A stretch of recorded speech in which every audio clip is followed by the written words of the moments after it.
Hello दोस्तों, स्वागत है आप सभी का हमारे YouTube चैनल पर हैरी स्कैरी टेल्स में। मेरा नाम हैरी है। आज मैं आप सभी के लिए एक और सच्ची और बेहद डरावनी कहानी लेकर आया हूँ। ये कहानी हमें भेजी है दीपक शर्मा जी ने, जो कि लखनऊ से रहने वाले हैं। अगर दोस्तों आप भी हमें अपनी कहानी भेजना चाहते हो तो स्क्रीन पर दिखे हुए नंबर या हमारी इंस्टा आईडी पर भेज सकते हो। अगर आपने हमारे चैनल को अभी तक सब्सक्राइब नहीं किया है तो प्लीज़ हमारे चैनल को सब्सक्राइब कर लीजिए ताकि आपको हमारी वीडियो की नोटिफिकेशन मिल पाए। तो चलिए दोस्तों, कहानी को शुरू करते हैं। मॉम मॉम, कहाँ हो आप? क्या है बेटा, सुबह सुबह पहले इतना क्यों चिल्ला रहा है? मॉम, आपको पता है ना कि मेरी चीज संभाल कर रखा करो। हाँ तो क्या हुआ, संभाल कर ही तो रखती हूँ तेरी चीज। क्या संभाल कर रखती हो तो बताइए, मेरी किट बैग कहाँ है? मैंने थोड़े गुस्से में आकर अपनी मॉम से कहा, अरे बेटा रियान, यही कहीं होगा तुम्हारा किट बैग, और कहाँ जाएगा? मॉम, मैंने हर जगह ढूंढा पर नहीं मिल रहा है, और आपको तो पता ही है कि आज हमारा मैच है, क्रिकेट मैच। हाँ पता है उस्ताद जी। तो क्या मतलब है, अगर आपको पता है तो ये भी बता दीजिए कि मेरा किट बैग कहाँ है? यही कहीं पड़ा होगा, देख लो, क्या तेरी आंख नहीं है? इतना कहकर मेरी मॉम ठहाके मारकर हंसने लगती हैं। मैं गुस्से में लाल पीला हो जाता हूँ और थोड़ी ही देर बाद में रोने लगता हूँ। अरे अरे बच्चे, रोते नहीं, और अब तो तुम बड़े हो गए हो, भला सेठ बाबू थोड़ी ना रोते हैं। मेरी मॉम ने सहनशीलता के साथ मुझसे कहा, नहीं नहीं, मुझे मेरी किट बैग चाहिए। इतना कहकर मैं फिर से रोने लगता हूँ। हाँ हाँ रियान बाबू, जरूर चलो, हम दोनों मिलकर उस किट बैग को ढूंढते हैं। अब तो खुश हो जाओ और अपनी मॉम की तरफ एक प्यारी सी मुस्कुराहट कर दो। हाँ हाँ चलो चलो, जल्दी से मुस्कुरा दो। मेरी मॉम ने प्यार भरे शब्द से मुझसे कहा। मैंने अपनी मॉम की तरफ मुस्कुरा दिया और साथ मिलकर उस किट बैग को ढूंढने लगे।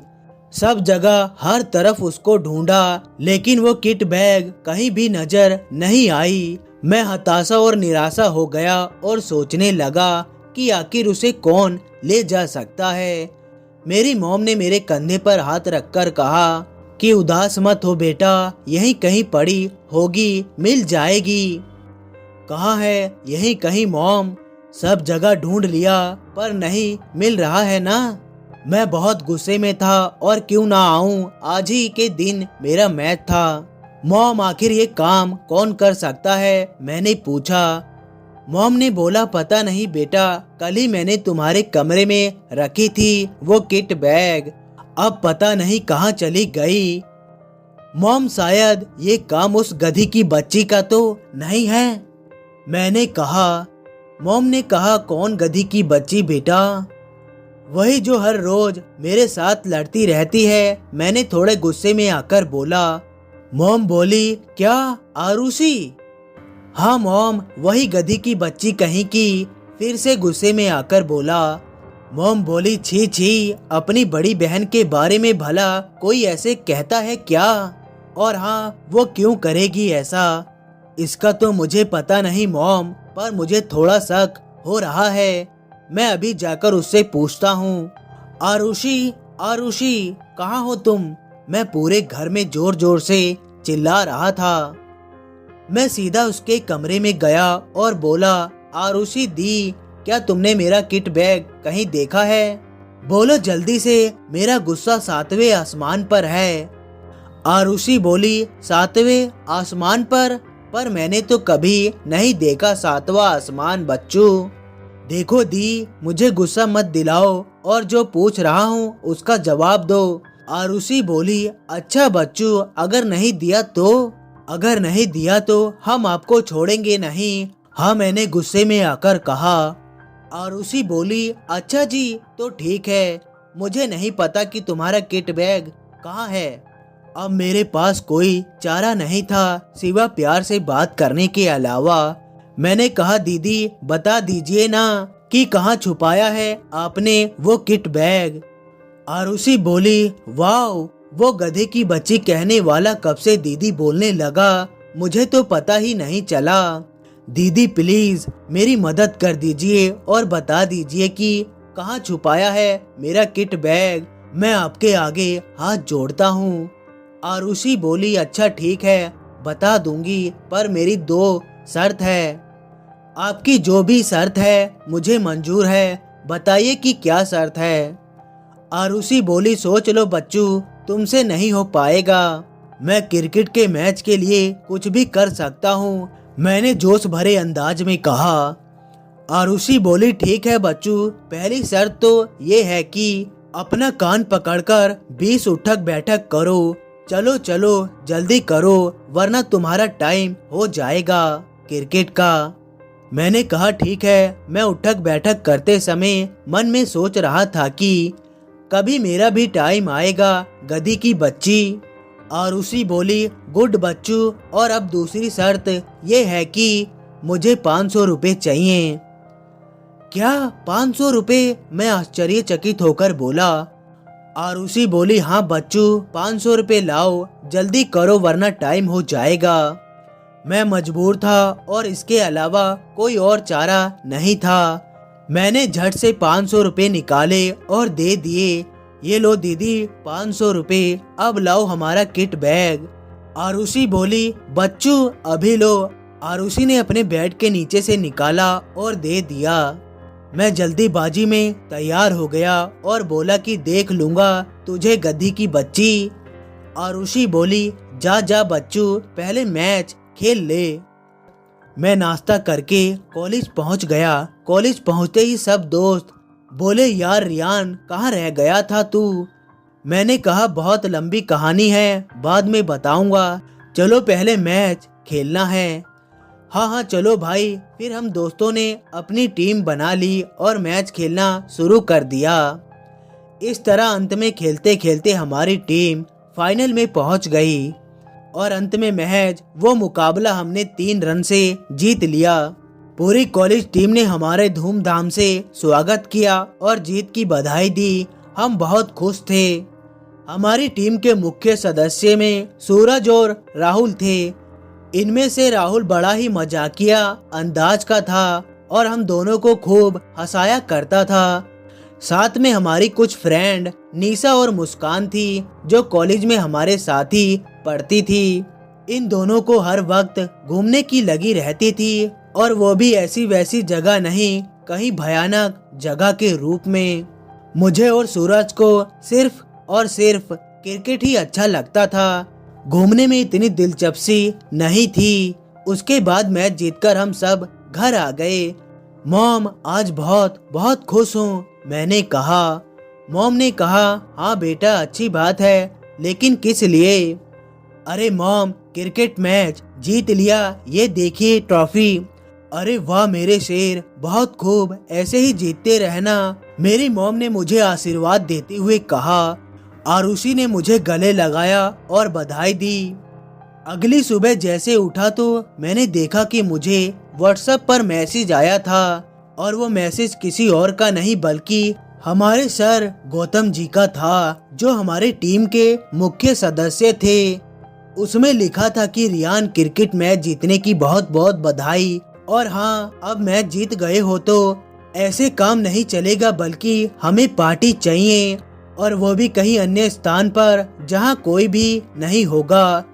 ये सारे मैसेज सूरज, राहुल, निशा और मुस्कान के साथ मैंने रिप्लाई कर दिया। मैं फ्रेश होने चला गया और फ्रेश होकर नाश्ता करने नीचे आ गया। मॉम आज नाश्ते में क्या है, मैंने पूछा। मॉम बोली, आलू के पराठे हैं, खा लो। वाह आलू के पराठे, तब तो बहुत मजा आएगा। जैसे ही मैं नाश्ता करने लगा कि अचानक आरुषि ने मेरे हाथ पकड़ लिए और बोली, बच्चू ये पराठे मेरे हैं, इन्हें हाथ मत लगाओ। मैं इन्हें हाथ नहीं लगाऊंगा, मैं तो इन्हें सिर्फ मुंह लगाऊंगा, समझी गधी की बच्ची। मैं जोर जोर से हंसने लगा आरुषि बोली, ये ले बच्चू, अब तू नहीं बचेगा। अभी तूने इस आरुषि का प्यार देखा है, अब गुस्सा भी देख। इतना कहकर वो मेरे पीछे दौड़ने लगी, पर मैं उसके हाथ नहीं आ रहा था। कभी मेज पर चढ़ जाता तो कभी दीवार पर। इस तरह मैंने उसे थका दिया। अचानक वो बैठ गई। मैंने कहा, क्या हुआ, थक गई क्या दीदी? आरुषि बोली, नहीं बच्चू, सोच रही हूँ कि तूने वो आलू के पराठे वहीं डाइनिंग टेबल पर ही छोड़ दिए। आरुषि के इतना कहते ही मैं डाइनिंग टेबल की तरफ दौड़ा, लेकिन इससे पहले वहाँ दीदी पहुँच गई। सिट यार, दीदी देखो प्लीज, वो आलू के पराठे हमारे हैं, तो प्लीज उन्हें हाथ मत लगाओ। आरुषि बोली, अच्छा बच्चू, चलो मैं हाथ नहीं लगाऊंगी, मैं उन्हें सीधा ही खाऊंगी, ओके? अगर पराठे चाहिए तो मेरे पास आओ। मैं उसके पास गया। जाते ही उन्होंने अपना बदला हमारे कान खींचकर लिए। तभी अचानक हमारे कॉलेज के गौतम आ गए। मैंने उन्हें देखकर कहा कि भैया ये क्या है, सब बैग वैग, कहीं अमेरिका जाने का प्लान है क्या? दोस्त बोला, नहीं रियान, भूल गया क्या, घूमने जाना है। हाँ वो तो मुझे पता है, पर आज ही? गौतम बोला, हाँ आज ही, क्योंकि आज मौसम भी अच्छा है। वो बात तो ठीक है, पर किस जगह जाने का प्लान बनाया है? मैंने उनसे पूछा। उन सब ने उत्तर दिया कि काली पहाड़ी पर। मैंने कहा, ये काली पहाड़ी, ये कैसी पहाड़ी है और कहाँ पर है ये? गौतम बोला, भाई यहाँ से 100 मील दूर गुड़ियापुरी नगर में ये पहाड़ है, और हाँ अक्सर लोग उसके बारे में कहते हैं कि वहाँ पर कोई नहीं जाता है, क्योंकि वहाँ किसी गुड़िया का साया है। क्या गुड़िया का साया? मैंने आश्चर्यचकित होकर कहा। गौतम बोला, हाँ यार रियान, पर हम वहाँ जाएंगे और देखेंगे कि आखिर क्या राज है उस काली पहाड़ी का। हाँ हम सब चलेंगे। वैसे मुझे घूमना ज्यादा पसंद तो नहीं है, लेकिन आप सबके लिए कोई काम मुश्किल भी नहीं है, मैंने उन सबसे कहा। तो फिर देर किस बात की है, जल्दी से अपना बैग बांधो और तैयार हो जाओ, मेरे दोस्तों ने मुझसे कहा। फिर मैंने जल्दी से अपना बैग बांधा और तैयार हो गया। बैग में जितना जरूरी सामान लेना था वो सब ले लिया। मॉम और दीदी की आज्ञा लेकर हम निकल पड़े उस गुड़ियापुरी नगर के लिए, जहाँ वो काली पहाड़ी थी। निशा बोली, यार रियान, इतना लंबा रास्ता है, हम इसे कैसे तय करेंगे? हाँ यार रियान, और देखो रात भी होने वाली है और आसपास कोई घर भी नजर नहीं आ रहा है, सभी दोस्तों ने मुझसे कहा। तो मैं क्या करूं भाई, और वैसे भी मुझे कोई घूमने का शौक नहीं है, तो क्या करें, वापस चले क्या? मैंने अपने दोस्तों को बड़े ही मजाकिया अंदाज में कहा। नहीं यार, हम वापस नहीं जा सकते, इतनी दूर जो आ गए हैं। सभी ने जिज्ञासा पूर्वक कहा। तो ठीक है चलो, लेकिन आगे क्या होगा उसका मुझे मत कहना। और हाँ, ये सब काम इसी लंगूरनी निशा का ही है, बड़ी जल्दी रहती है इसे घूमने की, बड़ी आई महारानी घूमने वाली। अब देखो रात भी होने वाली है और आगे क्या होगा, और हम कहाँ रहेंगे बोलो? हजारी चाचा जी को बुलाओगे क्या हमारे भविष्य देखने के लिए? मेरे इतना कहते ही सब लोग बड़े ही मजाकिया अंदाज में हंसने लगे और साथ में भी जोर से ठहाके मारने लगे। निशा बोली, लंगूर की औलाद, मैं तुझे नहीं छोड़ूंगी। आज गुस्से से तिलमिलाकर बोली। अरे चलो चलो बात छोड़ो, पहले पकड़ के तो दिखाओ, मैंने निशा से कहा। निशा बोली, पकड़ूंगी नहीं तुझे तो आज जकड़ूंगी, और ऐसा जकड़ूंगी कि जिंदगी भर याद रखेगा। और आज मुझे कोई नहीं रोक सकता, क्योंकि आज मेरा गुस्सा 7वें आसमान से भी ऊपर है। वो क्या बोलते हैं उसको? मुस्कान बोली, यूनिवर्स क्या? निशा बोली, हाँ वही, यूनिवर्स में चारों ओर फैल गया है हमारा गुस्सा, इसलिए इस लंगूर की औलाद को मुझसे कोई नहीं बचा सकता है। इतना कहकर वो गुस्से में तिलमिला होकर वो मेरे पीछे दौड़ने लगी।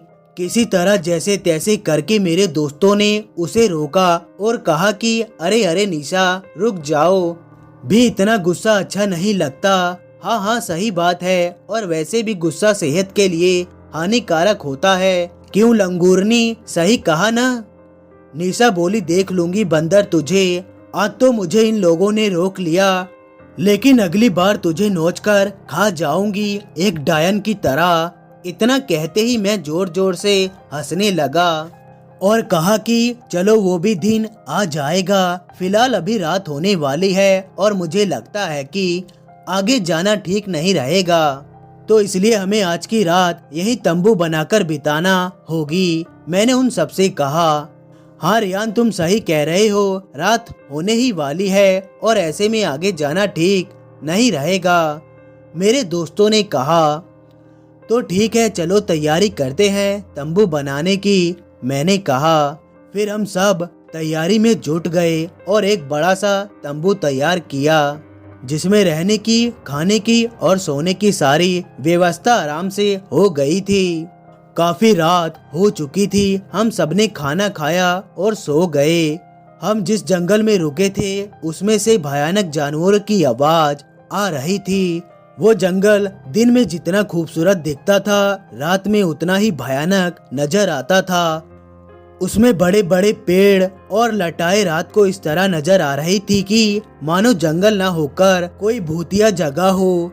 हम सब अब रात को गहरी नींद में सो रहे थे कि अचानक निशा की आंख खुली और वो जाग गई। उसने पाया कि कोई व्यक्ति है जो तंबू के पीछे बैठा है। हम सब गहरी नींद में सो रहे थे, इसलिए निशा ने हमें जगाना ठीक नहीं समझा। वो हमें बिना बताए चुपचाप तंबू से बाहर निकल गई और उसने देखा कि कोई व्यक्ति तंबू के पीछे बैठा था। असल में अब वहाँ कोई नहीं था। निशा दंग रह गई। उसने सोचा कि यार अभी अभी मैंने देखा यहाँ कोई था, शायद उसका भ्रम होगा। इतना कहकर वो जैसे ही तंबू के अंदर जाने लगी तो उसने देखा कि जो व्यक्ति तंबू के पीछे बैठा था असल में अब वो एक विशालकाय बरगद के पेड़ के नीचे बैठा है और बोल रहा है, सर्वनाश होगा, सर्वनाश होगा, सर्वनाश होगा। ये सब कुछ देखकर निशा डर गई। उसके पैर आगे नहीं चले। वो अब लकवाग्रस्त स्थिति में आ गई थी और पूरा बदन डर के मारे कांपने लगा था। और उसके बाद अचानक वो बेहोश होकर नीचे गिर गई। हम सब ने उसके गिरने की आवाज सुनी और दौड़कर बाहर निकल आए। निशा, निशा, क्या हुआ तुम्हें? हम सब चिल्लाने लगे। सूरज बोला, लगता है रियान ये बेहोश हो गई है। पर यार कैसे? मैंने उससे पूछा। सूरज बोला, ये तो पता नहीं यार कैसे, जल्दी से इसको उठाओ और तंबू में ले चलो। फिर हम सबने निशा को तंबू में लेकर चले गए और वहाँ पर पानी के छींटे दिए। थोड़ी ही देर में निशा को होश आ गया। हम सबने पूछा, क्या हुआ? निशा तुम्हें क्या हुआ? बोलो, इतनी रात को तंबू के बाहर क्यों गई थी? हम सभी ने उससे बहुत से सवाल किए, लेकिन जवाब में कोई उत्तर नहीं आया। हमने सोचा कि इस हालत में उससे बात करना ठीक नहीं रहेगा, क्योंकि उसको अभी अभी होश आया था। देखो निशा को अभी अभी होश आया है, तो मुझे लगता है कि अभी हमें सवाल पूछने की वजह उसे आराम करना देना चाहिए। ये उसके लिए बेहतर रहेगा। मैंने अपने सभी दोस्तों से कहा, हाँ यार रियान तुम सही कह रहे हो, हमें इसे अभी आराम करने देना चाहिए। ये इसके लिए सही रहेगा। क्या पता अभी उसको कुछ याद ना हो। दोस्तों ने कहा, हाँ हो सकता है। मैंने तसल्ली पूर्वक बोला। कुछ देर बाद हम सब निशा के पास पहुंच गए। पास जाकर मैं बोला, निशा क्या हुआ? क्या हुआ ऐसी रात को तुम्हारे साथ जिसमें तुम बेहोश हो गई? क्या रात को तुमने कुछ देखा? घबराने की कोई जरूरत नहीं है, तुम आराम से हमें बताओ, हम सब तुम्हारे साथ हैं। मैं उसे तसल्ली देते हुए और साहस पूर्वक विचार में उससे कहा। इसके बाद निशा ने सारी बात हम सबको बताई जो रात को उसके साथ घटी हुई थी। कुछ पल के लिए तो हम सब ने भी इस बात पर गौर किया कि यार सर्वनाश होगा, सर्वनाश होगा, सर्वनाश होगा, पर किसका? लेकिन बाद में हम सबने निशा का ये भ्रम होगा ऐसा समझ लिया। मुस्कान बोली, निशा बाय द वे ये तुम्हारा भ्रम होगा। सूरज बोला, हाँ यार निशा ये तुम्हारा भ्रम ही होगा। अब जो हो गया सो हो गया। कृपया हम सब आपसे अनुरोध करते हैं कि आगे इस बात पर कोई विचार नहीं करेगा।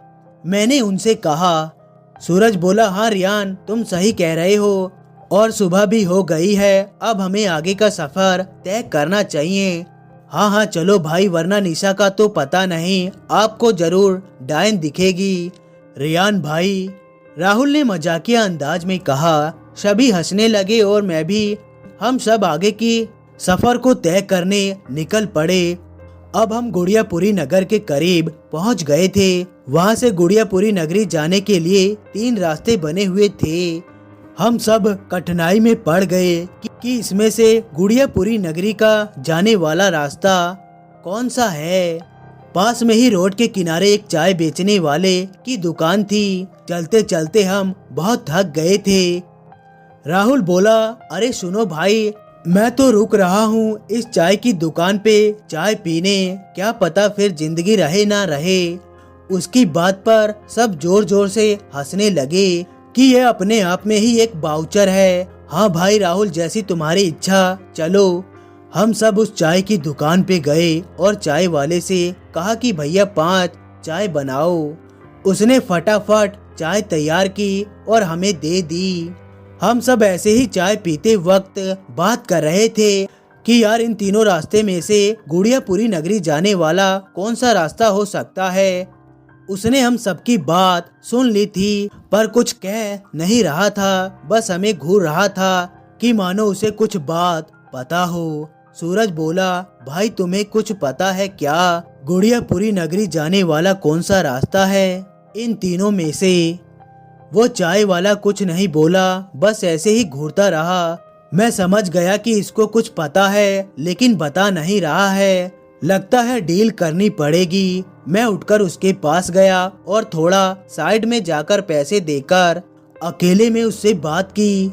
रिश्वत लेते ही वो अपनी बात पर आ गया और कहा, साहब रास्ता तो मैं आपको बता दूंगा, लेकिन आज तक जो भी उस नगरी में गया है वो वापस लौटकर नहीं आया है, क्योंकि वहाँ पर किसी भूतिया गुड़िया का साया है।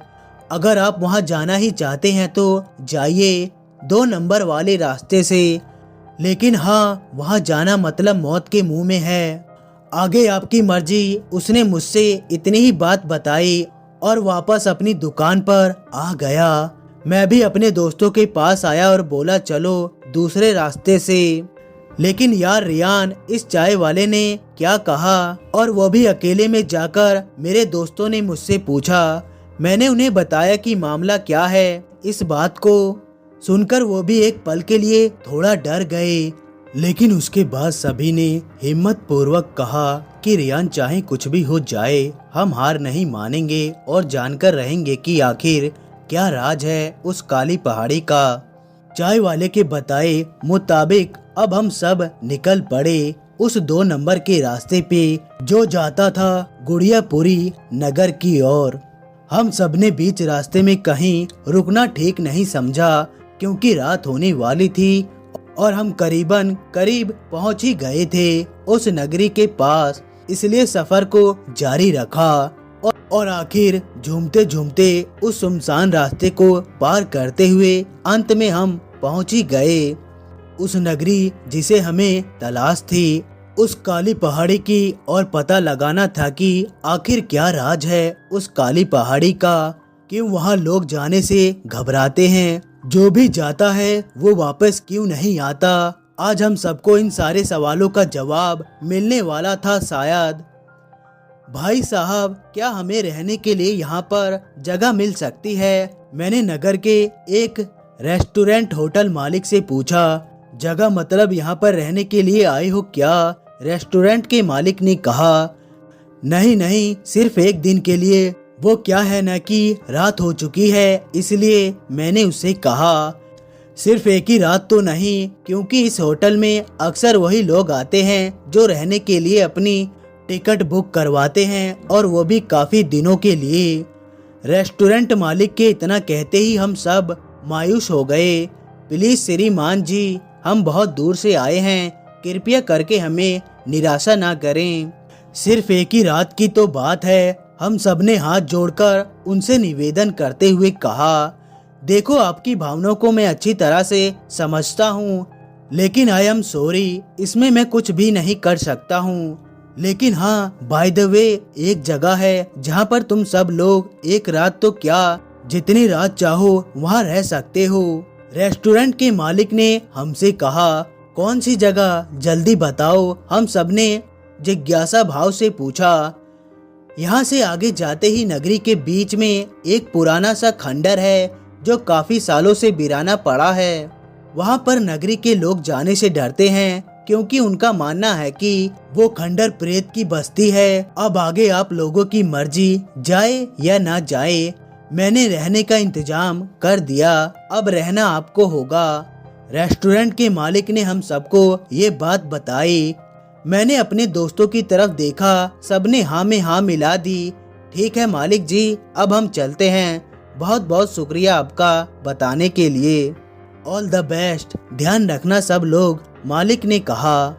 उसके कहे अनुसार हम सब नगरी के बीच आ गए और देखा कि वो खंडर बहुत ही पुराना था। वो एकदम जड़ से युक्त था। वो बाहर से एक खौफनाक दरवाजे की तरफ दिखाई दे रहा था। शायद यही कारण था कि नगरी के बीचों बीच होने पर भी इसके आसपास कोई घर वास नहीं था। निशा बोली, बाप रे बाप, इतना भयानक खंडर मैंने आज तक नहीं देखा। बहुत ही भयानक है ये, इसलिए रेस्टोरेंट वाले अंकल जी सही कह रहे थे कि वो जगह कोई प्रेत की बस्ती से कम नहीं है। मैं तो बाहर के नज़ारे से ही संतुष्ट हूँ, अंदर जाने की कोई जरूरत नहीं है मुझे। तो मत जाओ, कौन कह रहा है तुझे अंदर जाने के लिए? वैसे भी अंदर क्या काम है जब तुझ जैसी डायन बाहर हो, मैंने कहा। और सब मेरी बात पर ठाके मारकर हंसने लगे। निशा बोली, बच्चू चुप रह, मैं किसी से नहीं डरती, समझा तू? और हाँ, मैं अंदर जाऊंगी और वो भी तुम सबके साथ। हाँ हाँ, क्यों नहीं, क्या पता अंदर हमें एक डायन मिल जाए और हम उससे लड़ नहीं पाए तो, मैंने कहा। निशा बोली, तो क्या? निशा ने कहा मुझसे। तो क्या तुम हो ना आखिर एक डायन? डायन से नहीं लड़ोगी तो क्या हमसे लड़ोगी? सब इस बात को लेकर जोर जोर से हंसने लगे। निशा बोली, मैं तुम्हें नहीं छोड़ूंगी। गुस्से में आकर बोली, महाशय वो सब बाद में, पहले सोने की तैयारी करते हैं। क्यों दोस्तों, सही कहा ना? और वैसे भी रात काफी हो चुकी है, तो चलो खंडर में सोने। निशा बोली, हाँ, थोड़ा मुंह फुलाकर बोलती है। हम सभी ने टॉर्च निकाली और खंडर के दरवाजे को खोला। खोलते ही उसमें से एक चमगादड़ का झुंड बाहर आया। हम सब उनसे बचे और फिर अंदर प्रवेश कर गए। अंदर का नजारा बड़ा ही अजीब और खौफनाक था। जगह जगह पशु और मनुष्य के कंकाली कंकाल नजर आ रहे थे और दीवार पर अजीब से चित्र बने हुए थे। हमने रहने की जगह साफ की, कंबल बिछा और सो गए। उस खंडर के पास अजीब अजीब रोने की और हंसने की आवाज आ रही थी। अचानक ही सोते वक्त मुझे महसूस हुआ कि कोई मेरा कंबल खींच रहा है। मैं नींद में था, इसलिए मैंने सोचा कि हवा के कारण हो रहा है, इसलिए मैंने ध्यान नहीं दिया। लेकिन अगली बार वही घटना घटित हो गई। इस बार तो मेरा मुझसे अलग था। मैं अचानक खड़ा हो गया और देखा कि ये क्या, कंबल तो मेरे ऊपर था, फिर ये अचानक नीचे कैसे? मैं थोड़ा घबरा गया कि आखिर किसने किया है ये। मैंने ये घटना अपने दोस्तों को नहीं बताई। वो गहरी नींद में सो रहे थे और ऊपर से थके हुए भी थे, इसलिए सोचा कि खामोश। सुबह हो गई, लेकिन अभी भी इस बात को हताशा लिए बैठा था कि आखिर कौन था जिसने मेरा कंबल खींचा था। कौन था वो?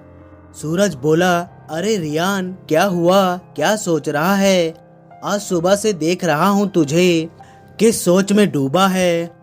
हाँ यार रियान, क्या हुआ, कोई बात है क्या, बता। सब दोस्तों ने जिज्ञासा पूर्वक पूछा।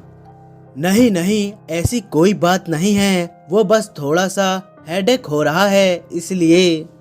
चलो चलो फ्रेश हो जाओ, सब लोग, आगे भी तो जाना है, मैंने कहा।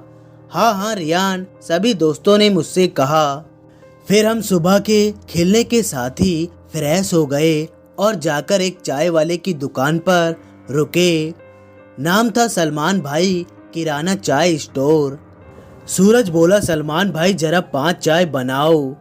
हाँ भाई जी, अभी बस 2 मिनट, चाय वाले ने कहा। हम सभी ने चाय पी और खड़े हो गए। सूरज बोला, यार रियान, इतनी बड़ी नगरी में हम कैसे पता लगाएंगे कि काली पहाड़ी कहाँ है? कुछ सोचा है क्या?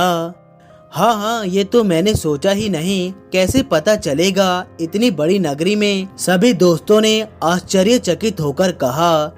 तुम चिंता मत करो, हम कुछ ना कुछ पता जरूर लगा लेंगे, मैंने उससे कहा। सुनो भाई, ये काली पहाड़ी कहाँ पर है? मैंने चाय वाले से पूछा। ये सुनकर चाय वाला एकदम सहम गया और बोला, क्या काली पहाड़ी? बेहतर रहेगा कि आप उस जगह का नाम ना लें और जहाँ से आए हैं वहीं से वापस चले जाएं। चाय वाले ने सहम कर और थोड़ा डर कर हम सबको कहा। पर देखिए, हम नहीं जाएंगे क्योंकि हम उसी की तलाश में यहाँ पर आए हैं और उसका राज जाने बिना हम वापस नहीं जाएंगे, मैंने कहा। हाँ हाँ भाई, अगर आप जानते हैं तो प्लीज हमें बताइए कि कहाँ है वो काली पहाड़ी, मेरे सभी दोस्तों ने कहा। देखो, मैं ज्यादा कुछ तो नहीं जानता, लेकिन हाँ, सुना है कि नगरी के पीछे एक जंगल है, उसी जंगल में से होकर वो रास्ता जाता है। और हाँ, बहुत बार सुना है कि वहाँ पर 20 साल पहले किसी एक लड़की को उसकी गुड़िया समेत इन नगरी वालों ने जिंदा जला दिया था और साए के भटकने से नगरी वालों ने उस रास्ते का तंत्र मंत्र से बंद करवा दिया। इसलिए वहां जाने का सिर्फ एक ही रास्ता है और वो है सिर्फ जंगल से। आज तक जो भी वहां पर गया है वो वापस नहीं लौट कर आया है। मेरा काम था आप लोगों को बताने का, महज वो हमने कर दिया, अब आगे आप जाने, उस चाय वाले ने हमसे कहा। मुस्कान बोली, देखो हम इतनी दूर जा पहुँचे हैं, सो महज हम वापस नहीं जा सकते। हाँ यार रियान, मुस्कान सही कह रही है, हमें वापस मुड़कर नहीं देखना चाहिए, सूरज ने कहा। ठीक है तो चलो फिर, देर किस बात की है, मैंने उनसे कहा। और बाय द वे, अगर चुड़ैल आ भी गई तो डरने की कोई जरूरत नहीं है क्योंकि हमारे पास पहले से ही एक चुड़ैल है।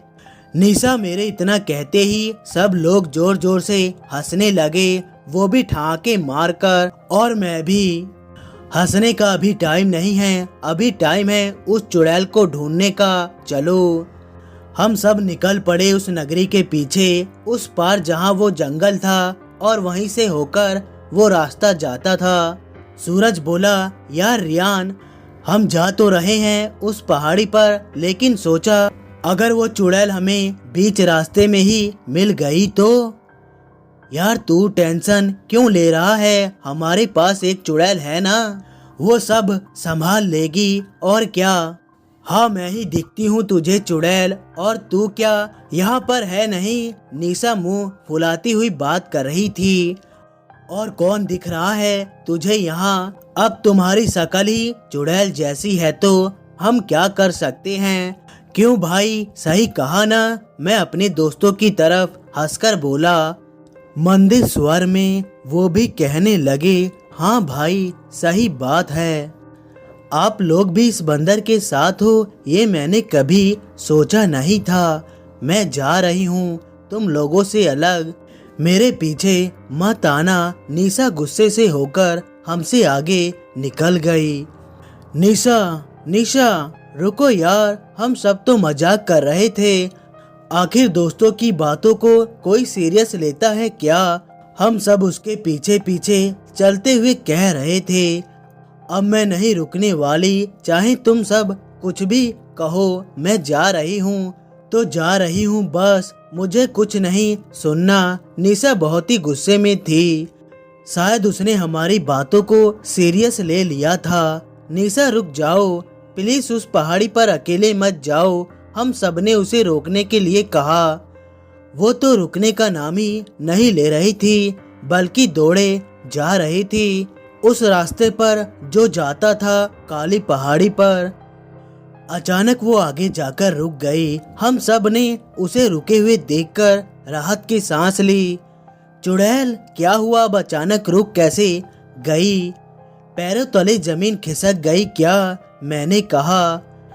लेकिन ये क्या, अचानक वो भाग गई। पता नहीं कहाँ भागे जा रही थी। अरे रुको आफत की पुड़िया, कहाँ भागे जा रही हो? मैंने कहा। मुस्कान बोली, ये क्या रियान, देखो वो काली पहाड़ी। निशा उसी की तरफ जा रही है, हमें उसे रोकना चाहिए। अकेले जाना उसके लिए खतरे से खाली नहीं है। आश्चर्यचकित होकर बोली। हाँ हाँ चलो दोस्तों, जल्दी करो, मैंने अपने दोस्तों से कहा। अब हम सभी निशा के पीछे दौड़ने लगे। काली पहाड़ी हमारे बहुत ही नजदीक थी और ऐसा लग रहा था कि शायद निशा पहुंच जाएगी हमसे पहले। अब निशा एक कदम उस पहाड़ी के दरवाजे के सामने थी। निशा प्लीज अंदर मत जाओ, रुक जाओ, हम सब साथ चलेंगे। ओके, तुम समझ गई ना हम क्या कह रहे हैं? अंदर अकेले मत जाना, मैं कुछ भी नहीं सुनने वाली, चाहे कुछ भी हो जाए मैं अंदर जाकर ही रहूंगी, और वो भी अकेले। निशा की बातों से लग रहा था कि उसका गुस्सा 7वें आसमान पर था।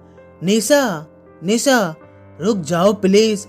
लेकिन उसने अपने कदम रख दिए उस पहाड़ी में। हमने भी उसके साथ ही उस पहाड़ी में प्रवेश कर गए। चारों ओर सन्नाटा छाए हुए था। पहाड़ी का मंजर बहुत ही भयानक था। मकड़ियों के जाले और जलती मसाल एक ऐसा संकेत दे रहे थे कि मानो शायद इस पुरानी जर्जरी पहाड़ों में अभी भी कोई रहता है। हर तरफ इंसानों की मुंडियां बिखरी हुई पड़ी थी और चमगादड़ों की आवाज आ रही थी। निशा, निशा कहाँ हो तुम? हम सब उसे पुकार रहे थे। पहाड़ी में बहुत सारे कमरे थे, जैसे कोई पहाड़ ना होकर भूल भुलैया हो। निशा को हर तरफ ढूंढा, लेकिन उसका कहीं पर भी पता नहीं चला।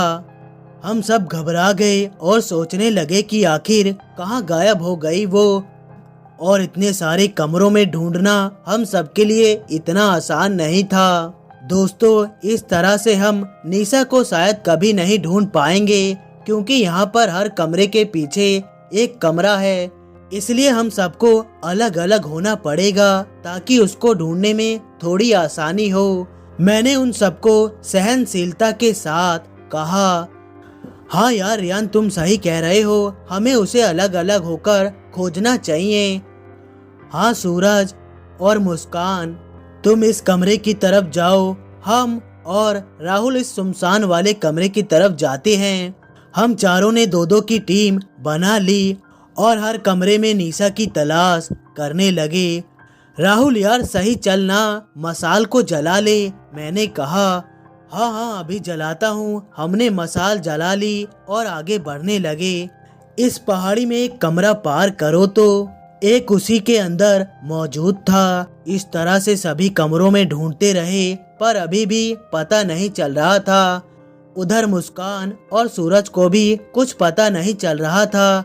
अचानक मेरी नजर एक बड़े से पत्थर की तरफ जा पड़ी, जो एक बड़े से सुनसान कमरे में पड़ा था। इतनी बड़ी पहाड़ी में वो एक अकेला ही ऐसा कमरा था जिसमें पत्थर पड़ा था। बाकी सब में कंकाल के सिवा कुछ भी नहीं था।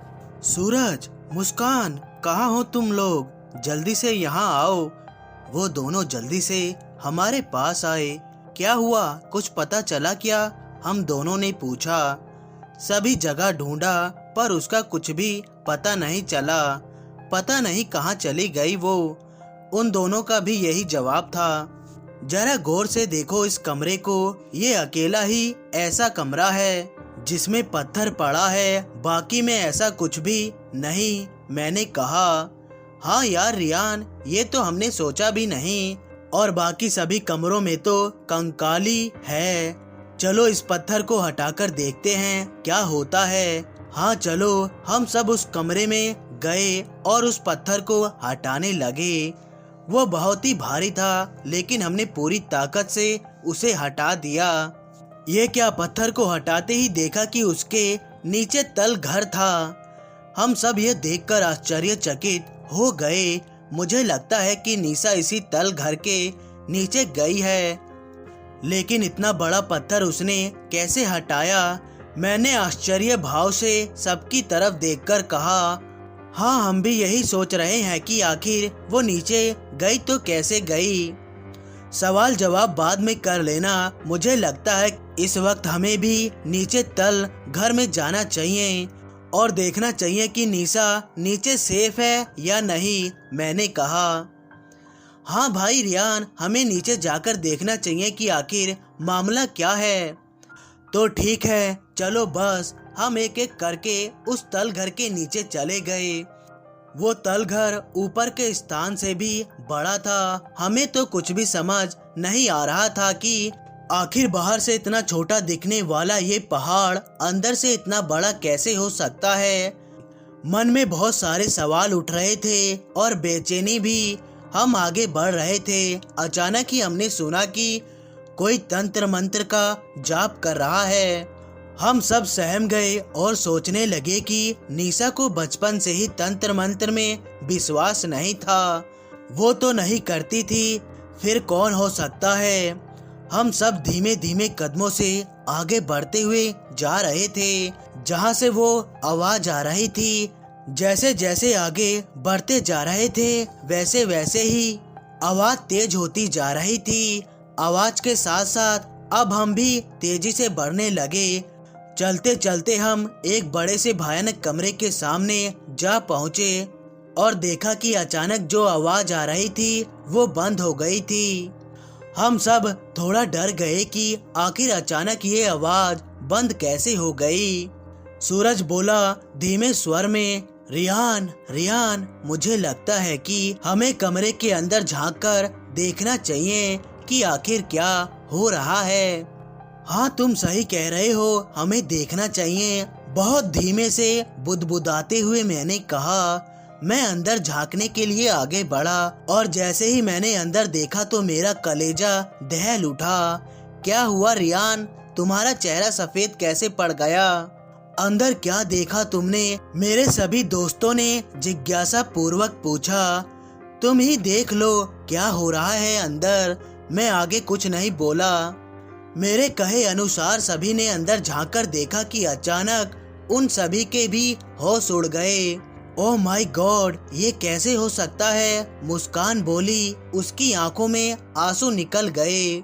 पता नहीं कैसे हो गया, लेकिन हमें कुछ ना कुछ करना होगा, वरना ये चुड़ैल पता नहीं क्या करेगी निशा के साथ। मैंने कहा। सूरज बोला, मुझे लगता है कि इस चुड़ैल ने निशा को अपने वश में कर लिया है, तभी तो निशा उसके पास बैठी है और वो भी बाल खोलकर। रियान, मुझे लगता है कि वो निशा का शरीर लेना चाहती है। हाँ, हो सकता है यार, लेकिन हम ऐसा होने नहीं देंगे। मैं अभी जाकर निशा को छुड़ा लाता हूँ। मैं गुस्से में लाल पीला हो गया था। सूरज बोला, नहीं भाई, ऐसे मत जाओ। वो चुड़ैल है, चुड़ैल। उसके आगे हम कुछ भी नहीं कर सकते क्योंकि वो एक रूह है। इस वक्त हमें किसी बाबा की सहायता की आवश्यकता है। मुस्कान बोली, सूरज ठीक कह रहा है रियान, इस वक्त हमें गुस्से से नहीं बल्कि शांति से काम लेना होगा। ठीक है, लेकिन बाबा कहाँ पर मिलेगा? मैंने भावुक पूर्वक शब्दों से कहा। इस भयानक नजारे को देखकर हम सबके दिल की धड़कन बढ़ती ही जा रही थी। हमें कुछ भी समझ में नहीं आ रहा था कि आखिर कैसे बचाया जाए निशा को उस चुड़ैल के हाथों जिसने उस पर कब्जा कर रखा था। बचाया जाए तो आखिर कैसे बचाया जाए? हम सबका दिमाग पागल हो जा रहा था। दिमाग हमें खुद बे खुद अंदर से खा ही जा रहा था कि आखिर किस तरीके से बचाया जाए। कोई तो रास्ता होगा। बस दिमाग सिर्फ इन्हीं बातों के पीछे दौड़ता जा रहा था कि आखिर करे तो क्या करे। सूरज बोला, देखो, इस वक्त सोचने का टाइम नहीं है, हमें जल्दी से जल्दी कोई ना कोई उपाय ढूंढना पड़ेगा। रियान, मैंने जो बताया है वो उपाय ठीक रहेगा। कौन सा उपाय? मैंने भावुक होकर कहा। सूरज बोला, अरे वही जो कल बताया था, बाबा वाला।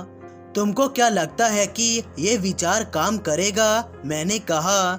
सूरज बोला, क्यों नहीं भाई, हमें एक बार कोशिश जरूर करनी चाहिए। मुस्कान बोली, हाँ रियान, शायद सूरज ठीक कह रहा है, हमें एक बार उसकी बात मान लेनी चाहिए। मुझे पता है तुम इन बाबाओं में विश्वास नहीं करते हो और तुम पहले भूतों में भी अंधविश्वास रखते थे, लेकिन देखो आज निशा पर कब्जा कोई इंसान नहीं बल्कि प्रेत आत्मा ने किया है। मैंने मुस्कान की कही बातों को दिल में उतार लिया और एक पल के लिए सोचने लगा कि अगर बुरी शक्तियां होती हैं तो उनसे लड़ने के लिए भगवान अच्छी शक्तियों का भी निर्माण करते हैं। ठीक है, मैंने मन में मान लिया, लेकिन बाबा आएंगे कहाँ से? मैंने कहा। वो तुम टेंशन ना लो, ये हमारा काम है, बस तुम मान गए यही हमारे लिए सबसे बड़ी बात है। सूरज और मुस्कान ने जिज्ञासा पूर्वक शब्दों से कहा। ठीक है तो चलो। क्या बाबा की खोज करने? मैंने उससे कहा। राहुल बोला, हाँ हाँ क्यों नहीं, चलो चलो, आखिर इसी बहाने चाय भी मिल जाएगी। उसकी इस बात पर हम सब हंस पड़े और कहा, भाई राहुल तुझे यहाँ रहना होगा और देखना होगा कि आखिर वो चुड़ैल निशा को कोई चोट तो नहीं पहुँचा रही है।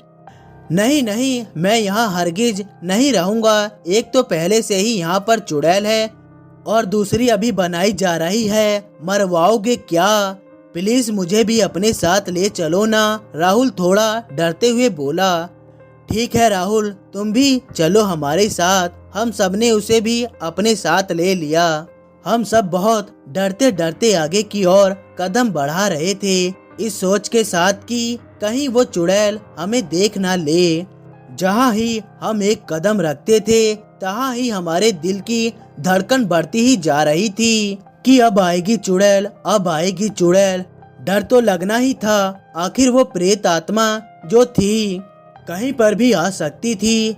जैसे तैसे करके हम उस पहाड़ी से बाहर निकल गए, लेकिन मेरे मन में अभी भी दुविधा थी कि अगर निशा को कुछ हो गया तो उनके घर वालों को मैं क्या मुंह दिखाऊंगा, क्या जवाब दूंगा उनको।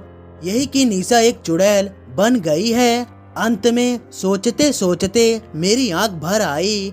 सूरज ने मेरे कंधों पर हाथ रखा और कहा कि तुम चिंता मत करो, हम हैं ना तुम्हारे साथ, कुछ भी नहीं होने देंगे निशा को। हाँ रियान, हम जरूर बचाकर ले जाएंगे निशा को उस चुड़ैल के हाथों से, मुस्कान ने भी एहसास दिलाते हुए कहा। उसी वक्त में उन दोनों के गले लग गया और बोला, मैं तुम दोनों का एहसान कभी नहीं भूलूंगा, जो ऐसे संकट में भी तुम दोनों मुझे अपना साथ दे रहे हो। मैंने खड़े राहुल को भी अपने गले लगा लिया। अच्छा ठीक है, हमारे पास अभी वक्त नहीं है इन सब बातों में, हमें जल्दी से जल्दी इस नगरी में बाबा की तलाश करनी होगी। हाँ हाँ चलो, ये सब बाद में, अभी हमें ढूंढना चाहिए किसी बाबा को जो हमारी मदद कर सके, मैंने अपने दोस्तों से कहा। फिर हम सब ने तलाश कर दी बाबा को ढूंढने की। आसपास की पूरी नगरी में छान मारा, लेकिन हाथ लगी तो सिर्फ निराशा। उस नगरी में बाबा तो जरूर थे, लेकिन सबके सब ढोंगी। उन्होंने इस नगरी में रहते हुए जीवन बिता दिया था, लेकिन ये पता नहीं कर पाए थे कि यहाँ पर कोई काली पहाड़ी भी है। सब ढोंग करने वाले ही थे, ना कि कोई अच्छा सज्जन साधु बाबा।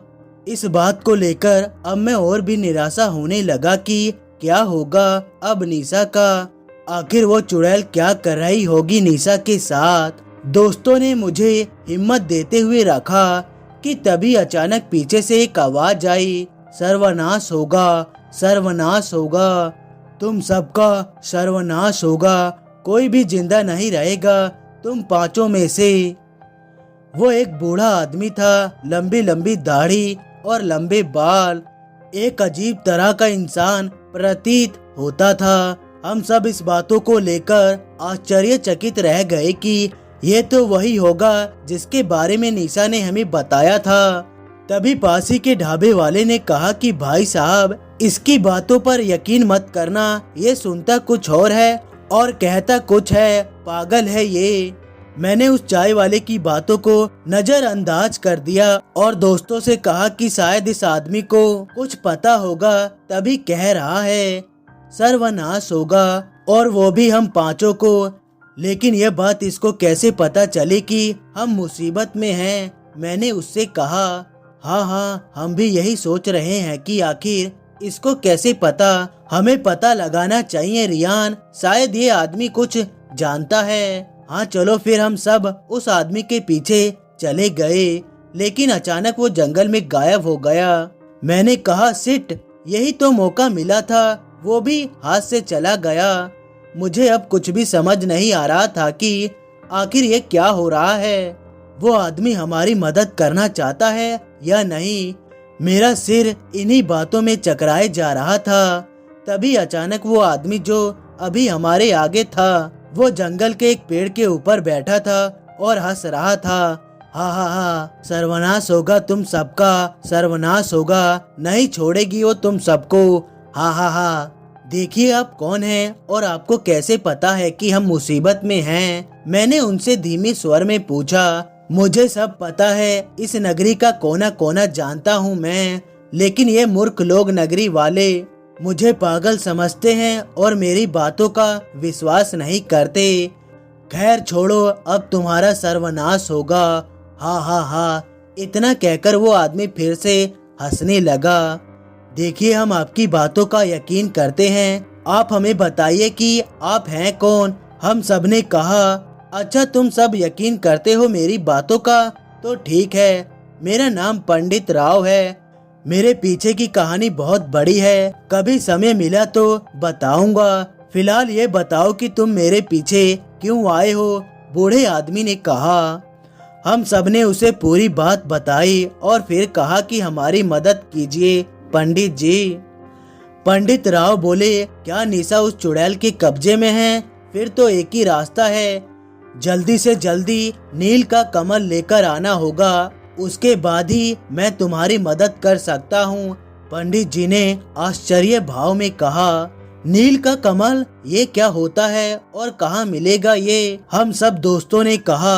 पंडित राव बोले, नील का कमल एक पुरानी औषधि है जो हवा में सिद्धि करने के लिए अति आवश्यक है, और ये तुम्हें यहाँ से 20 मील दूर सांपों की नगरी है, वहाँ मिलेगी। और जरूरी बात याद रखना, 2 दिन बाद काली रात की अमावस्या है। ये काम तुम्हें अमावस्या से पहले ही करना होगा, वरना वो चुड़ैल निशा को हमेशा हमेशा के लिए एक भयानक चुड़ैल बना देगी और फिर सर्वनाश हो जाएगा और कोई भी जिंदा नहीं बचेगा। ठीक है पंडित जी, हम वहाँ जाएंगे और वो नील का कमल भी जरूर लेकर आएंगे, वो भी अमावस्या से पहले। हाँ बेटा जरूर, लेकिन उस सांपों की नगरी में सिर्फ एक ही आदमी प्रवेश कर सकता है। तुम तीनों में से एक को ही वहाँ जाना होगा, पंडित राव ने कहा। मैंने दोस्तों की ओर देखा और बोला, मैं जाऊंगा बाबा वहाँ। लेकिन रियान तुम अकेले? सूरज और मुस्कान ने कहा। हाँ दोस्तों, पंडित जी ने कहा है कि अकेला ही आदमी जा सकता है, तो मैंने फैसला किया है कि मैं जाऊंगा वहाँ। तुम सब चिंता मत करो, मैं वापस जरूर आऊंगा, और वो भी उस नीले कमल के साथ। मैंने अपने दोस्तों को तसल्ली दी और बोला, तुम मेरी चिंता मत करो, मैं जरूर वापस आऊंगा, और वो भी अमावस्या से पहले। ठीक है रियान, संभल कर जाना। उन तीनों की आंखों से आंसू निकलने लगे और उनके चेहरे का रंग साफ बता रहा था कि उनको मेरी बहुत चिंता थी। मैं जाने लगा तो पंडित जी ने कहा, रुको बेटा, ये लो, अगर कोई बुरी शक्ति तुम्हारे रास्ते में आ गई तो इसका इस्तेमाल कर लेना। ये क्या है पंडित जी? मैंने जिज्ञासा पूर्वक पंडित जी से पूछा। पंडित राव बोले, बेटा ये बुरी शक्तियों से बचाने के लिए माँ काली का ताबीज है, इसे अपने हाथ में पहन लो, इसके बाद कोई भी बुरी शक्ति तुम्हारा कुछ भी नहीं बिगाड़ सकती है। ठीक है पंडित जी, अब मुझे आज्ञा दीजिए। ताकि मैं अमावस से पहले वो नीला कमल आपको लाकर दे सकूं। पंडित राव बोले, ठीक है बेटा, मेरा आशीर्वाद तुम्हारे साथ है, भगवान तुम्हें अपने काम में सफल करे। और हाँ, एक बात याद रखना बेटा, चाहे कुछ भी हो जाए पर भूल कर भी ये ताबीज अपने हाथ से मत निकालना। ठीक है पंडित जी, चाहे कुछ भी हो जाए मैं इस ताबीज को अपने हाथ से अलग नहीं होने दूंगा। अब मुझे आज्ञा दीजिए ताकि मैं निशा को उस चुड़ैल के हाथों से बचा सकूं। पंडित राव बोले, भगवान तुम्हारी रक्षा करे, जाओ, मेरा आशीर्वाद सदैव तुम्हारे साथ है। हाँ रियान, हम भगवान से प्रार्थना करेंगे कि तुम अपने क्रिया में जरूर सफल हो। मेरे दोस्तों ने दुखी भरे स्वर में मुझसे कहा। धन्यवाद दोस्तों, अब मुझे जाने की इजाजत दो। मैं अपने दोस्तों और पंडित जी की आज्ञा लेकर निकल पड़ा अपने रास्ते पर, जहाँ से मुझे लाना था वो नीला कमल। मैं अपने सफर की ओर बढ़ते ही जा रहा था, बस मन में इसी बात को लेकर कि मुझे वो नीला कमल लेकर आना है तो आना है। मैं अटल होकर अपने लक्ष्य की ओर बढ़ते जा रहा था। अचानक मुझे महसूस हुआ कि कोई मेरा पीछा कर रहा है। मैंने उस बात को भ्रम समझकर छोड़ दिया। बस मन में एक खुशी थी कि वो नीला कमल लाऊंगा और निशा को उस चुड़ैल के हाथों बचाऊंगा। लेकिन फिर वही बात कि कोई मेरा पीछा कर रहा है। इस बार मैं भौचुक हो गया कि कोई है जो मेरा पीछा कर रहा है, पर कौन है? मैंने पीछे मुड़कर देखा तो कोई भी नहीं था सिवा उस सुनसान रास्ते के। मैं एक पल के लिए सहम गया, लेकिन बाद में सोचा कि शायद खुशी के मारे ऐसा हो रहा है। लेकिन मैं भी बातों बातों में इतना ज्यादा खुश हो गया था कि सोचा मैंने वो नीला कमल पा लिया, या सिर्फ मेरी सोच थी। लक्ष्य को पाना अभी बाकी था और अंत में पंडित जी की बताई हुई उस सांपों की नगरी में पहुंच गया। मैंने आज तक इतनी भयानक और रहस्यमयी सांपों से भरी नगरी कभी नहीं देखी थी। चारों तरफ सांप ही सांप थे। सुई के नोक जितनी भी जगह नहीं थी वहां पर पैर रखने की। मैं घबरा गया और सोचने लगा कि इतने सारों सांपों में से मैं वो नीला कमल कैसे लाऊंगा।